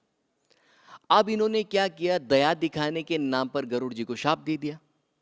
अब गरुड़ जी को शाप दे दिया तो गरुड़ जी जमुना जी में नहीं आते थे। अब जब कालिया को ये बात पता चली कि गरुड़ जी को शाप मिला है सौबरी ऋषि के द्वारा, तो वो उन्होंने क्या किया, वो वहां से निकले, रमणक जो द्वीप था वहां से निकले और जमुना जी में आकर बस गए। अब वो जो मछलियों का समूह था उसे कभी कभार एक हाथ, महीने में 2 महीने में कभी एक बार जब गरुड़ जी आते थे एक हाथ मछली उठाकर खा लेते थे। मतलब हानि का जो प्रमाण है वो कितना था, बहुत कम था। अब जैसे ही कालिया ने उस जमुना जी के एक नहर में जब वह जैसे ही प्रवेश किया, उसने देखा यहाँ तो बहुत सारी मछलियां हैं, तो रोज ही बहुत सारी मछलियों को खाने लगा। मतलब इन्होंने जो दया दिखाई उस दया के अंतिम रिजल्ट की तरफ उन्होंने ध्यान नहीं दिया। तो दया कब और कितनी मात्रा में और किस तरीके से दिखानी है और उसके उस दया के परिणाम क्या होने वाले, इसे भी हमने देखना चाहिए। जैसे हम जानते हैं कि कई सालों पहले मुंबई के ताज होटल पर जो अटैक हुआ था और उस अटैक में जब एक जो टेररिस्ट था उसको पकड़ा गया था, तो उस टेररिस्ट की जब गवर्नमेंट के वकील उसके साथ बातचीत कर रहे थे, वो सारी चीज़ों की इंफॉर्मेशन उससे ले रहे थे, तो उस दिन रक्षाबंधन था। तो रक्षाबंधन होने के कारण उन्होंने जो गवर्नमेंट के वकील थे तो उन्होंने हाथ में राखी बांधी थी। तो उस आतंकवादी ने पूछा कि आपने हाथ में क्या बांधा है? तो उन्होंने बताया कि हमारे यहाँ पर ऐसा ऐसा त्यौहार होता है, भाई जो है बहन के घर जाता है, उसका आशीर्वाद लेता है और बहन उसको रक्षा करने के लिए राखी बांधती है। तो जब जैसे उसने ये सुना तो उसके आंखों में आंसू आ गए। और ये जो था रिकॉर्डिंग लाइव हो रहा था, तो वैसे मीडिया वालों ने इतनी ही इसकी क्लिप उठा ली, हर जगह वो दिखा रहे ये हो रहा है वो हो रहा है, ये देखिए कितना अच्छा व्यक्ति है, आपकी क्या राय है, क्या इसे छोड़ देना चाहिए बताइए।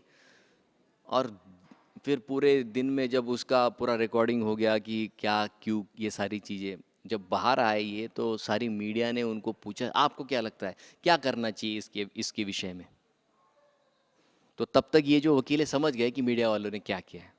तो तब उन्होंने कहा कि हाँ, जब मैं निकल रहा था तो उसने कहा कि देखिए मैं एक अलग धर्म से हूँ और हमारे इसमें नॉन वेजिटेरियन डाइट होता है, तो मेरी आपके गवर्नमेंट से ऐसी गुजारिश है कि आप रोज़ मुझे बिरयानी खिलाइए। और जैसे ही मीडिया ने ये सुना ये कैसा व्यक्ति है, इतने लोगों को मारने के पश्चात भी ये ऐसे ऐसे डिमांड रख रहा है, अब आप बताइए आपकी क्या राय है।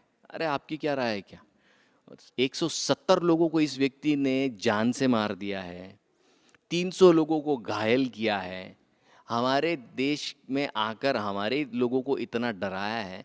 पहले बात तो इन्होंने इस तरह से दिखाना नहीं चाहिए था कि इस व्यक्ति के प्रति हमने क्या बर्ताव करना चाहिए।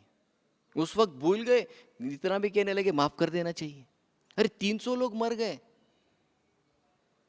तो उसी तरह से सौबरी ऋषि ने ये नहीं सोचा कि गरुड़ जी को अगर मैं मना कर दूं तो इसका अंतिम रिजल्ट क्या होगा। तो अंतिम रिजल्ट क्या हुआ, ये आतंकवादियों की तरह ये आतंकवादी पानी में घुस गया और एक साथ कई मछलियों को खाने लग गए।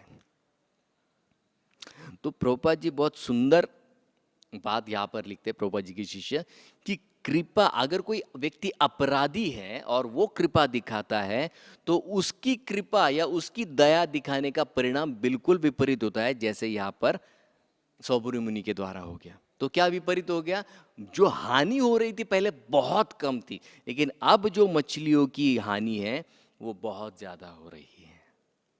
तो इस तरह से यहाँ पर शौबरी ऋषि की बुद्धिमत्ता के विषय में बात की गई कि कम बुद्धि वाले हैं, इसके लिए उन्होंने ऐसा निर्णय लिया। तो फिर यहाँ पर वो एक बात बताते हैं कि जो कम बुद्धिमान व्यक्ति है उसका जो बर्ताव होता है दूसरे भक्तों के प्रति वो बड़ा रूखा होता है, एरोगेंट जिसको कहते हैं। और यही बर्ताव उन्होंने भगवान विष्णु के एक अनन्य पार्षद के साथ दिखाया। अब आप पूछेंगे कि सौपुरी मुनि ने इनको जो इस तरीके से इनकी प्रताड़ना की गरुड़ जी की, तो क्यों की? वो तो ब्रह्म स्तर पर थे। ब्रह्म स्तर पर होने वाला व्यक्ति के ये लक्षण तो नहीं गीता के दूसरे अध्याय में बताए गए, तीसरे अध्याय में बताए, तो क्यों? तो यहां पर आता है वही मुद्दा जिससे हमने शुरुआत की थी। क्या मुद्दा था? संग।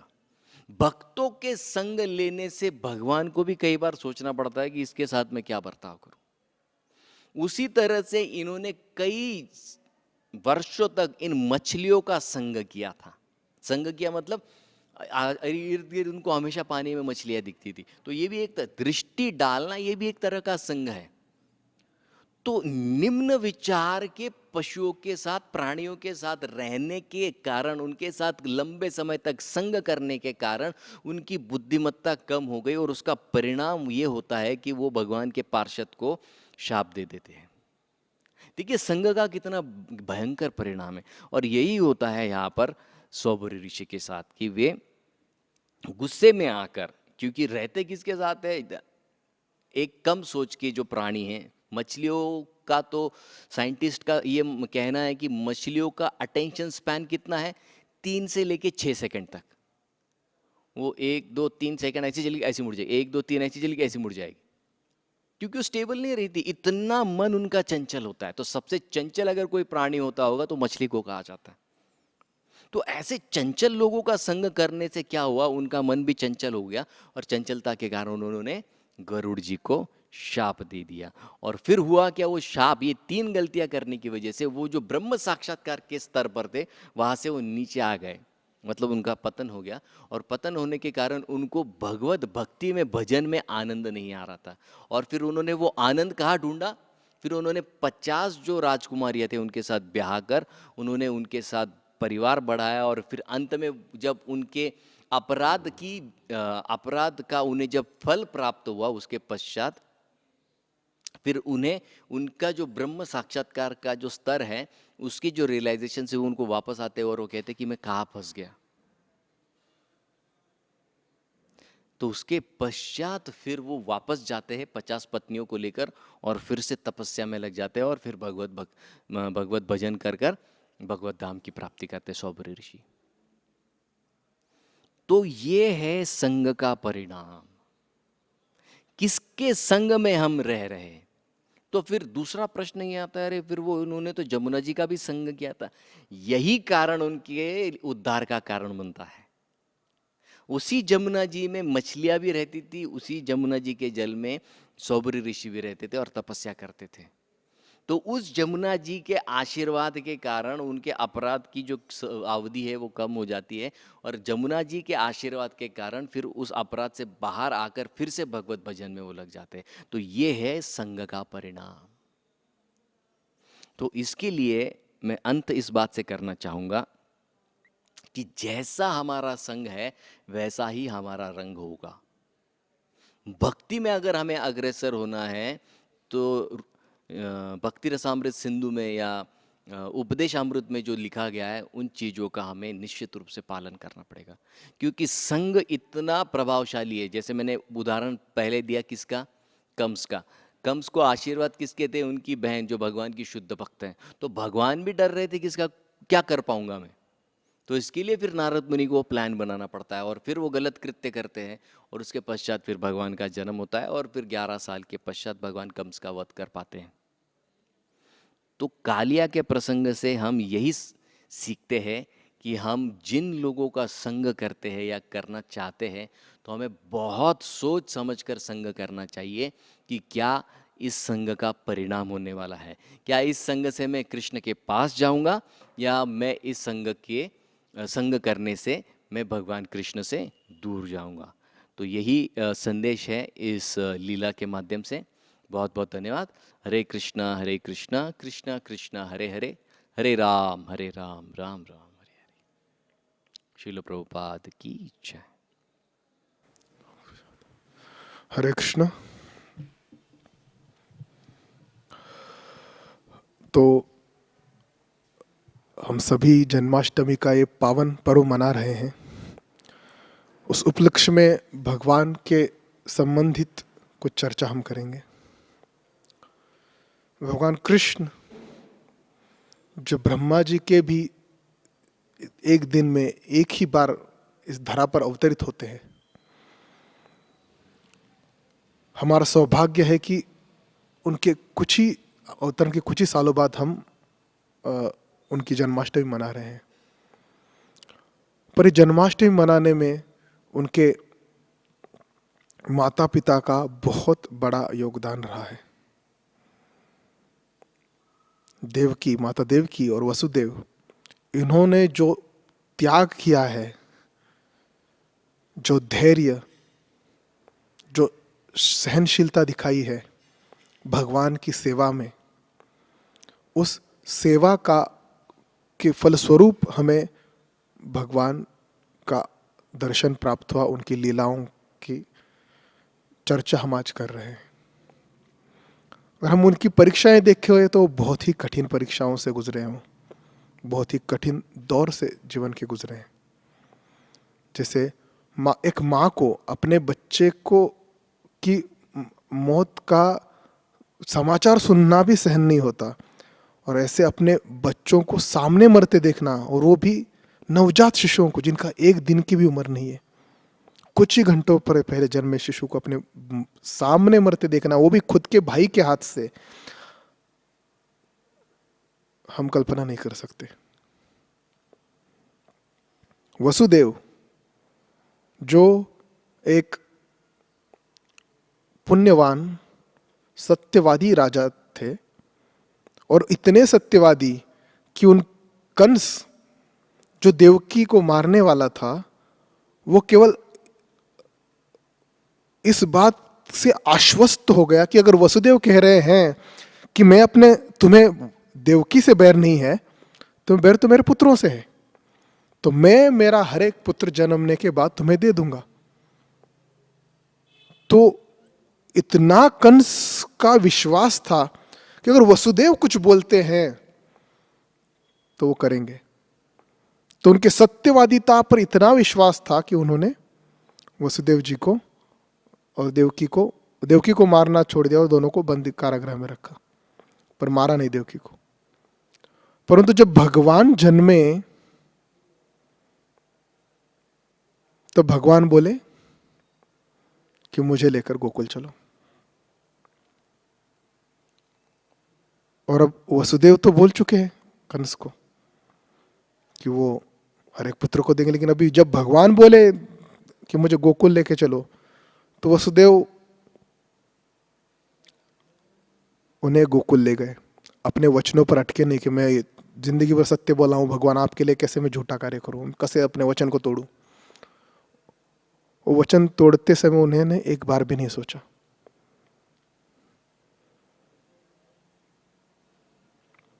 तो ये जो वसुदेव और देवकी के जीवन में हम देखते हैं, जिसे हम शरणागति कह सकते हैं, अनन्य शरणागति, ये भक्ति का बहुत ही महत्वपूर्ण अंग है। अंग नहीं कह सकते, ये भक्ति का आत्मा है। भक्तिमय जीवन में अगर हम भक्तिमय कार्य कर रहे हैं पर अगर उसमें शरणागति नहीं है तो भक्ति मृत है, उसमें जान नहीं है। भक्ति के नवविधा भक्ति के जो प्रकार है, श्रवणम, कीर्तनम, स्मरणम, पाद सेवनम, रचना, इसमें अगर शरणागति नहीं है भगवान के प्रति तो उसमें जान नहीं है। और यहाँ पर हम देखते हैं इन दोनों के जीवन में इतनी अनन्य शरणागति है कि इनके शरणागति की वजह से भगवान इनके पुत्र के रूप में भी अवतरित हुए और उनका लाभ हम आज प्राप्त कर रहे हैं। तो ये शरणागति एक भक्त के जीवन का एक बहुत ही मूल्यवान रत्न है। अगर ये शरणागति हम विकसित करते हैं तो हमारे हृदय में भी भगवान अवतरित होंगे और जन्माष्टमी हम अच्छे से मना पाएंगे कि भगवान हमारे हृदय में भी अवतरित हुए। जिस प्रकार देवकी और वसुदेव के सामने भगवान प्रकट हुए थे, हमारे हृदय में भी भगवान प्रकट हो। अगर ये इच्छा हमारी है तो हमें एक शरणागति जो है इसको विकसित करने के लिए ध्यान देना होगा।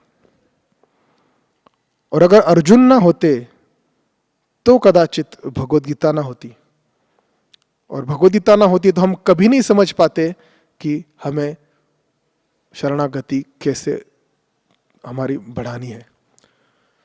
जो सर्वधर्मान परित्यज्य मामेकम शरणम व्रज अहम त्वाम सर्वपापेभ्यो मोक्षयिष्यामि मा शुच। ये जो सर्वोच्च पराकाष्ठा भगवद गीता में भगवान ने बताई है, एक शरणागति का एक उच्च स्तर बताया है जिसके आगे पूरा आध्यात्मिक जगत है, पूरा शरणागति का अलग अलग पहलू आते हैं, परंतु जो भगवान को अपेक्षित है कम से कम इतना तो चाहिए। उस शरणागति तक अगर पहुंचना है, सर्वधर्मान परित्यज्य एक में भगवान की शरण जाना है, तो वो आज के समय में, अभी के समय में हम नहीं कर पाते, या फिर मैं नहीं कर सकता हूं। इसीलिए भगवान ने, अगर हम भगवद गीता को हम थोड़े ठीक से देखें तो हमें समझ में आएगा कि किस प्रकार से भगवान ने हमें उसकी पद्धति भी दी है। भगवद गीता के प्रथम श्लोक में धृतराष्ट्र पूछता है, धर्म क्षेत्रे कुरुक्षेत्रे समवेता युत्सव मामका पांडवाश्चैव किम कुरु संजय। तो कहता है मेरे और पांडव के पुत्रों ने क्या किया। तो इस जगत में हर व्यक्ति मेरे पराये, ये मेरे हैं, ये पराये हैं, ये मेरे सगे हैं, ये मेरे शत्रु हैं, इसी में अपना जीवन बिता रहे हैं। और ऐसा जीवन जीने वाले व्यक्ति के जीवन में शुभ कभी नहीं हो सकता।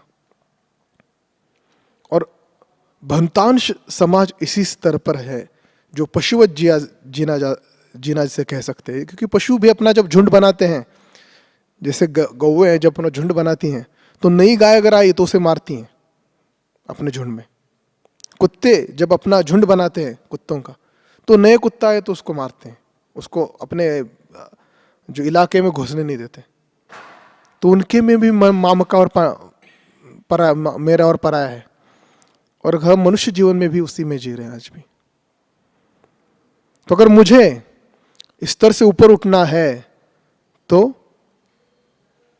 अर्जुन जिस दौर से गुजरा है प्रथम अध्याय में, वो बहुत आवश्यकता है। अर्जुन के हृदय में करुणा उत्पन्न होती है और उसे समझता है कि ये मेरा पराया अगर मैं करते रहूंगा तो उससे अच्छा है कि मैं सब छोड़ छाड़ देता हूं। परंतु वो भी नहीं कर सकता था वो, और हम भी नहीं कर सकते। हम भी सब छोड़ छाड़ के तो जा नहीं सकते, घर परिवार सब।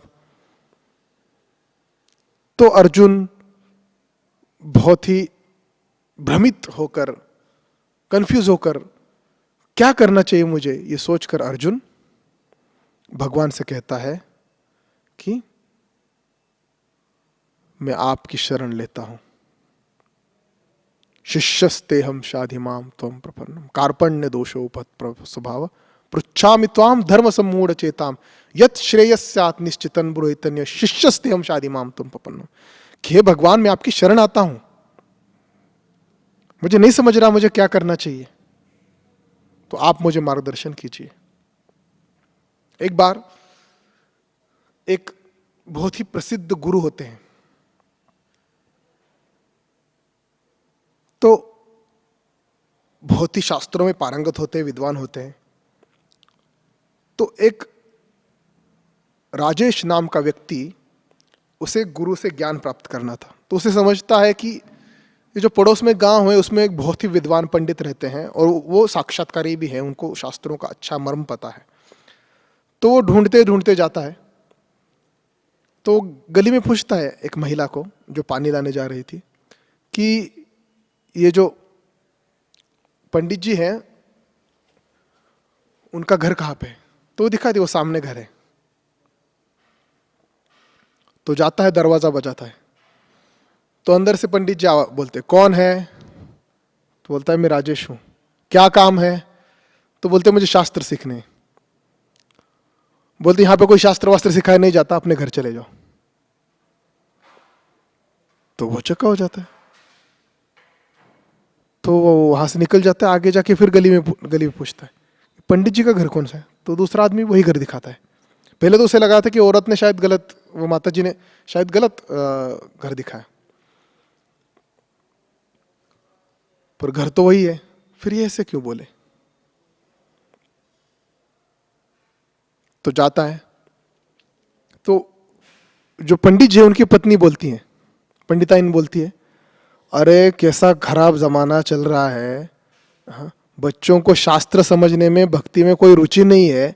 कोई खुद से अपने द्वार पे आया था पूछने के लिए, वैसे भी खाली बैठे हो और तुमने उसे भगा दिया। तो पंडित जी उसे कुछ नहीं बोलते।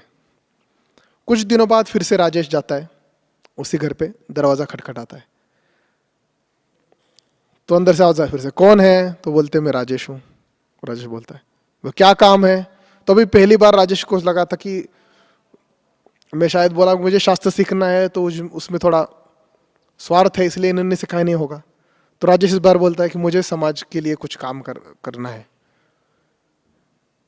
तो पंडित जी का अंदर से आवाज देते हैं यहाँ पे समाज सेवा नहीं सिखाई जाती, अपने घर चले जाओ। राजेश फिर से घर चला जाता है। तो पंडिताइन पूछते अरे इतना अच्छा लड़का है, दूसरी बार आया और खुद से बोल रहा है कि मुझे समाज सेवा करनी। कौन समाज सेवा करता है इधर, दुनिया इतनी खराब चल रही है, बच्चे माँ बाप को नहीं संभालते। कभी कभी पति अपनी पत्नी और बच्चों की तरफ ध्यान नहीं देते, और एक लड़का आया खुद से पूछने के लिए कि मुझे समाज की सेवा करनी है, और तुमने उसे धुतकार दिया और भगा दिया। पंडित जी बोलते जिसे खुद, पंडित जी उसे पंडिताइन को बोलते हैं अरे जिसको खुद कौन है पता नहीं, वो दूसरों की क्या सेवा करेगा। तो राजेश कुछ दिनों बाद, क्योंकि उसमें बहुत ही जिज्ञासा अच्छी होती है, तो राजेश कुछ दिनों बाद फिर से आता है, फिर से दरवाजा खटखटाता है। अंदर से पंडित जी आवाज देते कौन है, तो राजेश बोलता है मुझे पता नहीं मैं कौन हूं, मुझे ये पता नहीं कि मैं कौन हूं, मुझे क्या करना चाहिए ये पता नहीं है, कृपया मुझे मार्गदर्शन कीजिए। तो पंडित जी बहुत खुश हो जाते हैं, दरवाजा खोलते हैं, बोलते हैं कितने दिनों बाद कोई एक जिज्ञासु व्यक्ति मिला है जिसे जिज्ञासा है सच में। अगर हम चैतन्य महाप्रभु और सनातन गोस्वामी की भी भेंट देखें तो चैतन्य महाप्रभु को सनातन गोस्वामी पूछते कि आमी केनो आमा चापेता पत्र है, कि मैं कौन हूं और मुझे त्रिगुणों का ताप क्यों सहन करना पड़ रहा है। अब क्या सनातन गोस्वामी इतने बड़े विद्वान है, भक्त, उनको पता नहीं था कि वो कौन है? उन्हें पता नहीं था कि मैं आत्मा हूं? जो पहले से भक्ति कर रहे हैं उनको सब पता था, फिर भी एक नम्र जिज्ञासा लेकर वो भगवान के पास पहुंचे। तो इस प्रकार अर्जुन यहां पे जिज्ञासा कर रहा है, शिष्यस्त्यम शादिमाम तम प्रपन्न, कि मैं आपकी शरण लेता हूं। परंतु अगले श्लोक में अर्जुन कहता है न योत्से इति गोविंद, पर भगवान में लड़ूंगा नहीं। तो ये अर्जुन की जो शरणागति है, इसे आचार्यों ने कहा यह कैसी शरणागति है? कंडीशनल, मतलब कुछ नियमों के दायरे के अंदर अर्जुन शरणागत हो रहा है। तो शरणागति तो ली है अर्जुन ने, पर यह संपूर्ण शरणागति, अनन्य शरणागति नहीं है। तो हम जब भक्ति में आते हैं तो कुछ हद तक हम भगवान की शरण लेते हैं, पर वो पूर्णता शरण नहीं होती। भगवान, जब तक मेरा बिजनेस अच्छा चल रहा है, जब तक मेरे बच्चे आज्ञाकारी हैं, तब तक आपकी शरण ठीक है। बिजनेस में कुछ उल्टा पुल्टा हो गया, मेरा जॉब निकल गया, तो काहेगा भगवान, फिर आपसे नहीं जमेगा अपना। तो इस प्रकार से बहुत ही नियम लगाकर हम भगवान को बोलते हैं, अगर ये सही होगा तो मैं आपका हूं, अगर ये सही नहीं है तो मैं आपका नहीं हूं, या फिर आपकी भक्ति में मैं इतना ही कर सकता हूं। और लाजमी भी है, क्योंकि हमारी आज की स्थिति जो है उसमें हम पूर्णतः शरणागत नहीं है। परंतु अगर हम अर्जुन का उदाहरण देखें तो भगवद्गीता के दूसरे अध्याय के 7वें श्लोक में जो अर्जुन कंडीशनल शरणागति ले रहा है, जो कंडीशंस रखने हैं, अपने नियमों को भगवान को बता रहा है कि ये होगा तो ही मैं शरण होगा, इस प्रकार की जो अधूरी शरणागति अर्जुन ने ली है, भगवद्गीता के अंत में अर्जुन कहता है नष्ट मोह स्मृतिर्लब्ध्वा तत्प्रसादात् मया अच्युत स्थितोस्मि गत संदेह करिष्ये वचनम तव। करिष्ये वचनम तव, मैं जो आप बोलोगे वो करूंगा। अनन्य शरणागति के स्तर पर अर्जुन पहुंच जाता है। और ये जो अर्जुन का प्रवास है दूसरे अध्याय से 18वें अध्याय तक का, अर्जुन ने तो 40 मिनट में या 30 मिनट में ही कर लिया। अभी हमें देखना है कि हम उसके लिए कितना समय लेते हैं।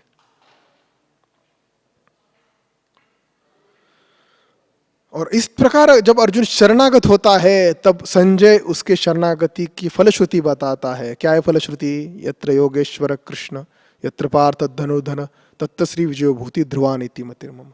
तो जहां जहां पे ऐसा शरणागत भक्त है अर्जुन जैसा, भगवान श्री कृष्ण है, तत्र श्री, वहां पे श्री है, विजय है, ध्रुव नीति है, ऐसा संजय कहता है। तो पहुंचना कैसा है? तो अगर हम अर्जुन का उदाहरण ले तो अर्जुन ने क्या किया? तद विधि प्रणिपातेन परिप्रश्नेन सेवया उपदेक्षन्ति ते ज्ञानम ज्ञानस्तत्त्वदर्शिनः। तो अर्जुन ने भगवान से जिज्ञासा की और इस जिज्ञासा से उसने ज्ञान अर्जित किया, उसे समझा, उसका पृथक्करण किया और उसे स्वीकार किया। और धीरे धीरे अर्जुन के पूरे जब नष्ट हो गए सारे मोह शोक प्रश्न, तब अर्जुन शरणागत होना अर्जुन को आसान हो गया। हमारे जीवन में अगर हम शरणागति की तरफ अगर हमारा प्रवास देखें तो सबसे महत्वपूर्ण बात यह है कि आज जो है हमारा आश्रय भगवान नहीं है, बहुत कम मात्रा में है। और हमारा आश्रय बहुत सारी भौतिक चीज़ें हैं।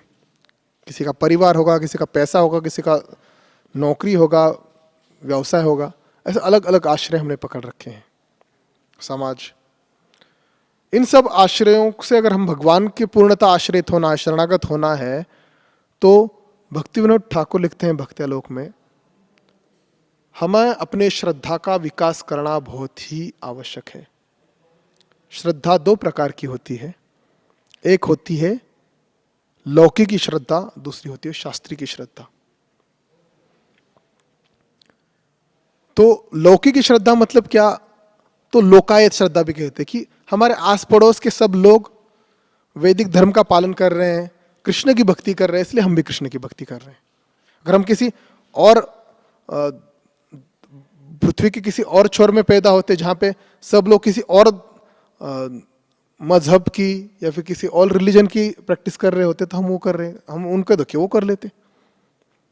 तो ये समाज, आसपास के वातावरण से जो श्रद्धा प्राप्त होती है हमें, वो लौकिक श्रद्धा है।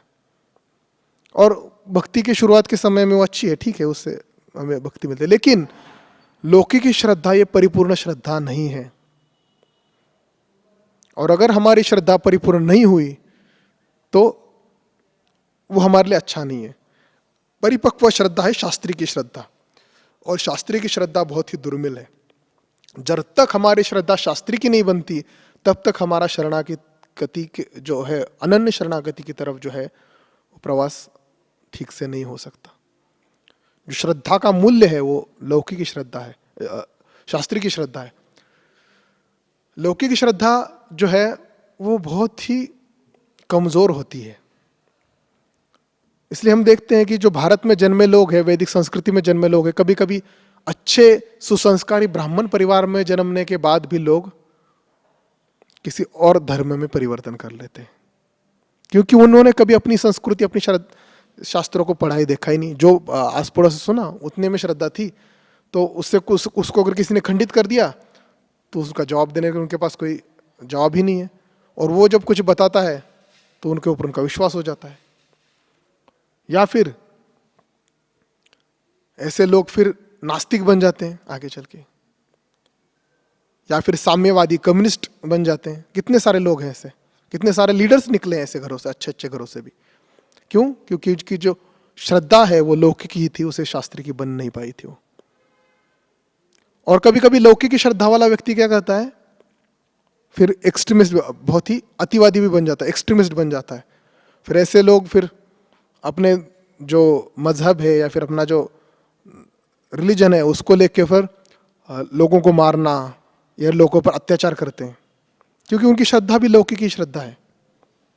तो लौकिक की श्रद्धा एक स्तर पर अच्छी है, लेकिन उसके नुकसान भी बहुत है अगर हम उसको शास्त्रीय की श्रद्धा तक नहीं बढ़ाए। या फिर लौकिक श्रद्धा वाला व्यक्ति अपना गुरु या अपना मार्गदर्शक जो है उसी को भगवान मानने लगता है, उसी को महान मानता है कि अरे हमारे जो प्रभु जी है या फिर हमारे जो बाबा जी है वो एकदम संत पुरुष है, ये तो भगवान है, नहीं तो वो बहुत ही बड़ी विभूति है। इस प्रकार वो उस व्यक्ति को बहुत बड़ा बना देता है, अनावश्यक, मतलब जो वास्तविकता है नहीं, वास्तविकता से बहुत बड़ा बना देता है। फिर जब उसकी श्रद्धा में चोट लगती है तो वो सब कुछ छोड़ देता है फिर। इसीलिए हर एक भक्त को अपनी श्रद्धा को सॉलिड करना पड़ेगा, दृढ़ बनाना पड़ेगा। इसीलिए आवश्यक है शास्त्र की श्रद्धा। इसलिए हम कभी कभी देखते हैं कि हमारा जो भक्त समुदाय होता है उसमें हमारे घर में बच्चे जो होते हैं वो बचपन में तो नरसिंह आरती, तुलसी आरती, संसार दावा, प्रभुपाद प्रणीति, कीर्तन बहुत अच्छा कर लेते हैं, परंतु बाद में आगे बढ़कर वो भक्ति से दूर निकल जाते हैं। क्यों? क्योंकि घर में तो उन्हें माता पिता से लौकिक की श्रद्धा मिली थी, अच्छा था, इतना बचपन में उन्हें विग्रहों का दर्शन मिला था, कीर्तन श्रवण सब मिला था, पर वो श्रद्धा शास्त्री की नहीं बन पाई, इसकी वजह से वो भक्ति से दूर चले जाते हैं। तो शास्त्री की श्रद्धा बनने के लिए क्या करना है? जो अर्जुन ने किया वही करना है। प्रभुपाद के जो ग्रंथ हैं उन्हें हमें पढ़ना है, और उसमें उसको हमें समझना है। समझते वक्त हमारे मन में कुछ शंकाएं उपस्थित होंगी, कुछ विषय नहीं समझेंगे, उसे हमें वर्तमान आचार्यों से या फिर हम जिनसे मार्गदर्शन लेते हैं उनसे समझ लेना है कि ये क्या है, उनसे मार्गदर्शन प्राप्त करना है। और ऐसा मार्गदर्शन प्राप्त होने के बाद उसको जीवन में उतारने का प्रयास करना है।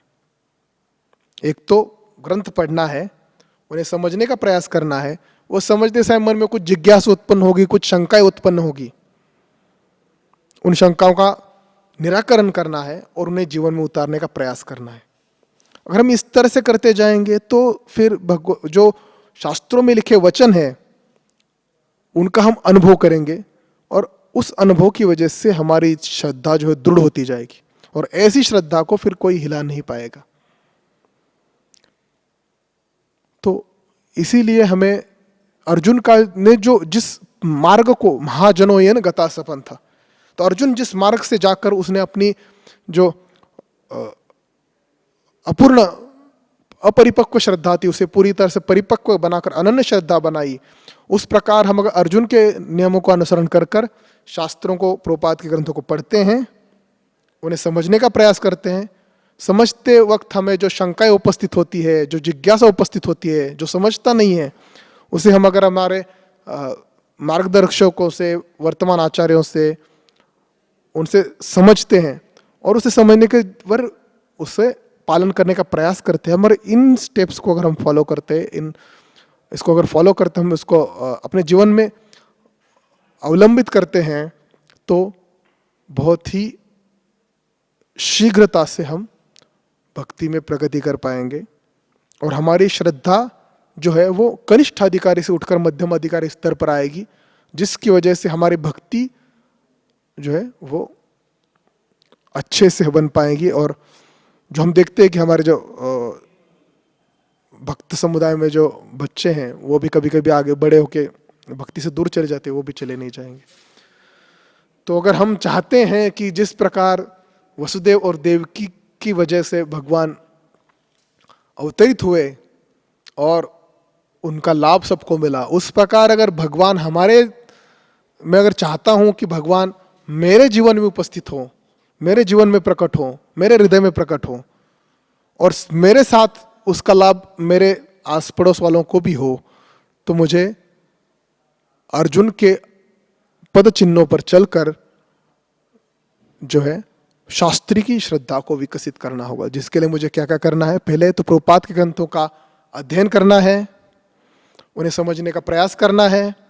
उन्हें समझते टाइम जो भी मेरे मन में शंका उपस्थित होती है उसे दबाना नहीं है, उसे मार्गदर्शकों से, वर्तमान आचार्यों से पूछकर उसका निराकरण करना है, और उन जो टीचिंग्स है, वो जो शिक्षा है, उनको जीवन में अवलंब करने का पालन करना है। तो अगर हम इन चीज़ों को करेंगे तो भगवान हम अपने हृदय में भी जन्माष्टमी मना सकेंगे। हरे कृष्ण।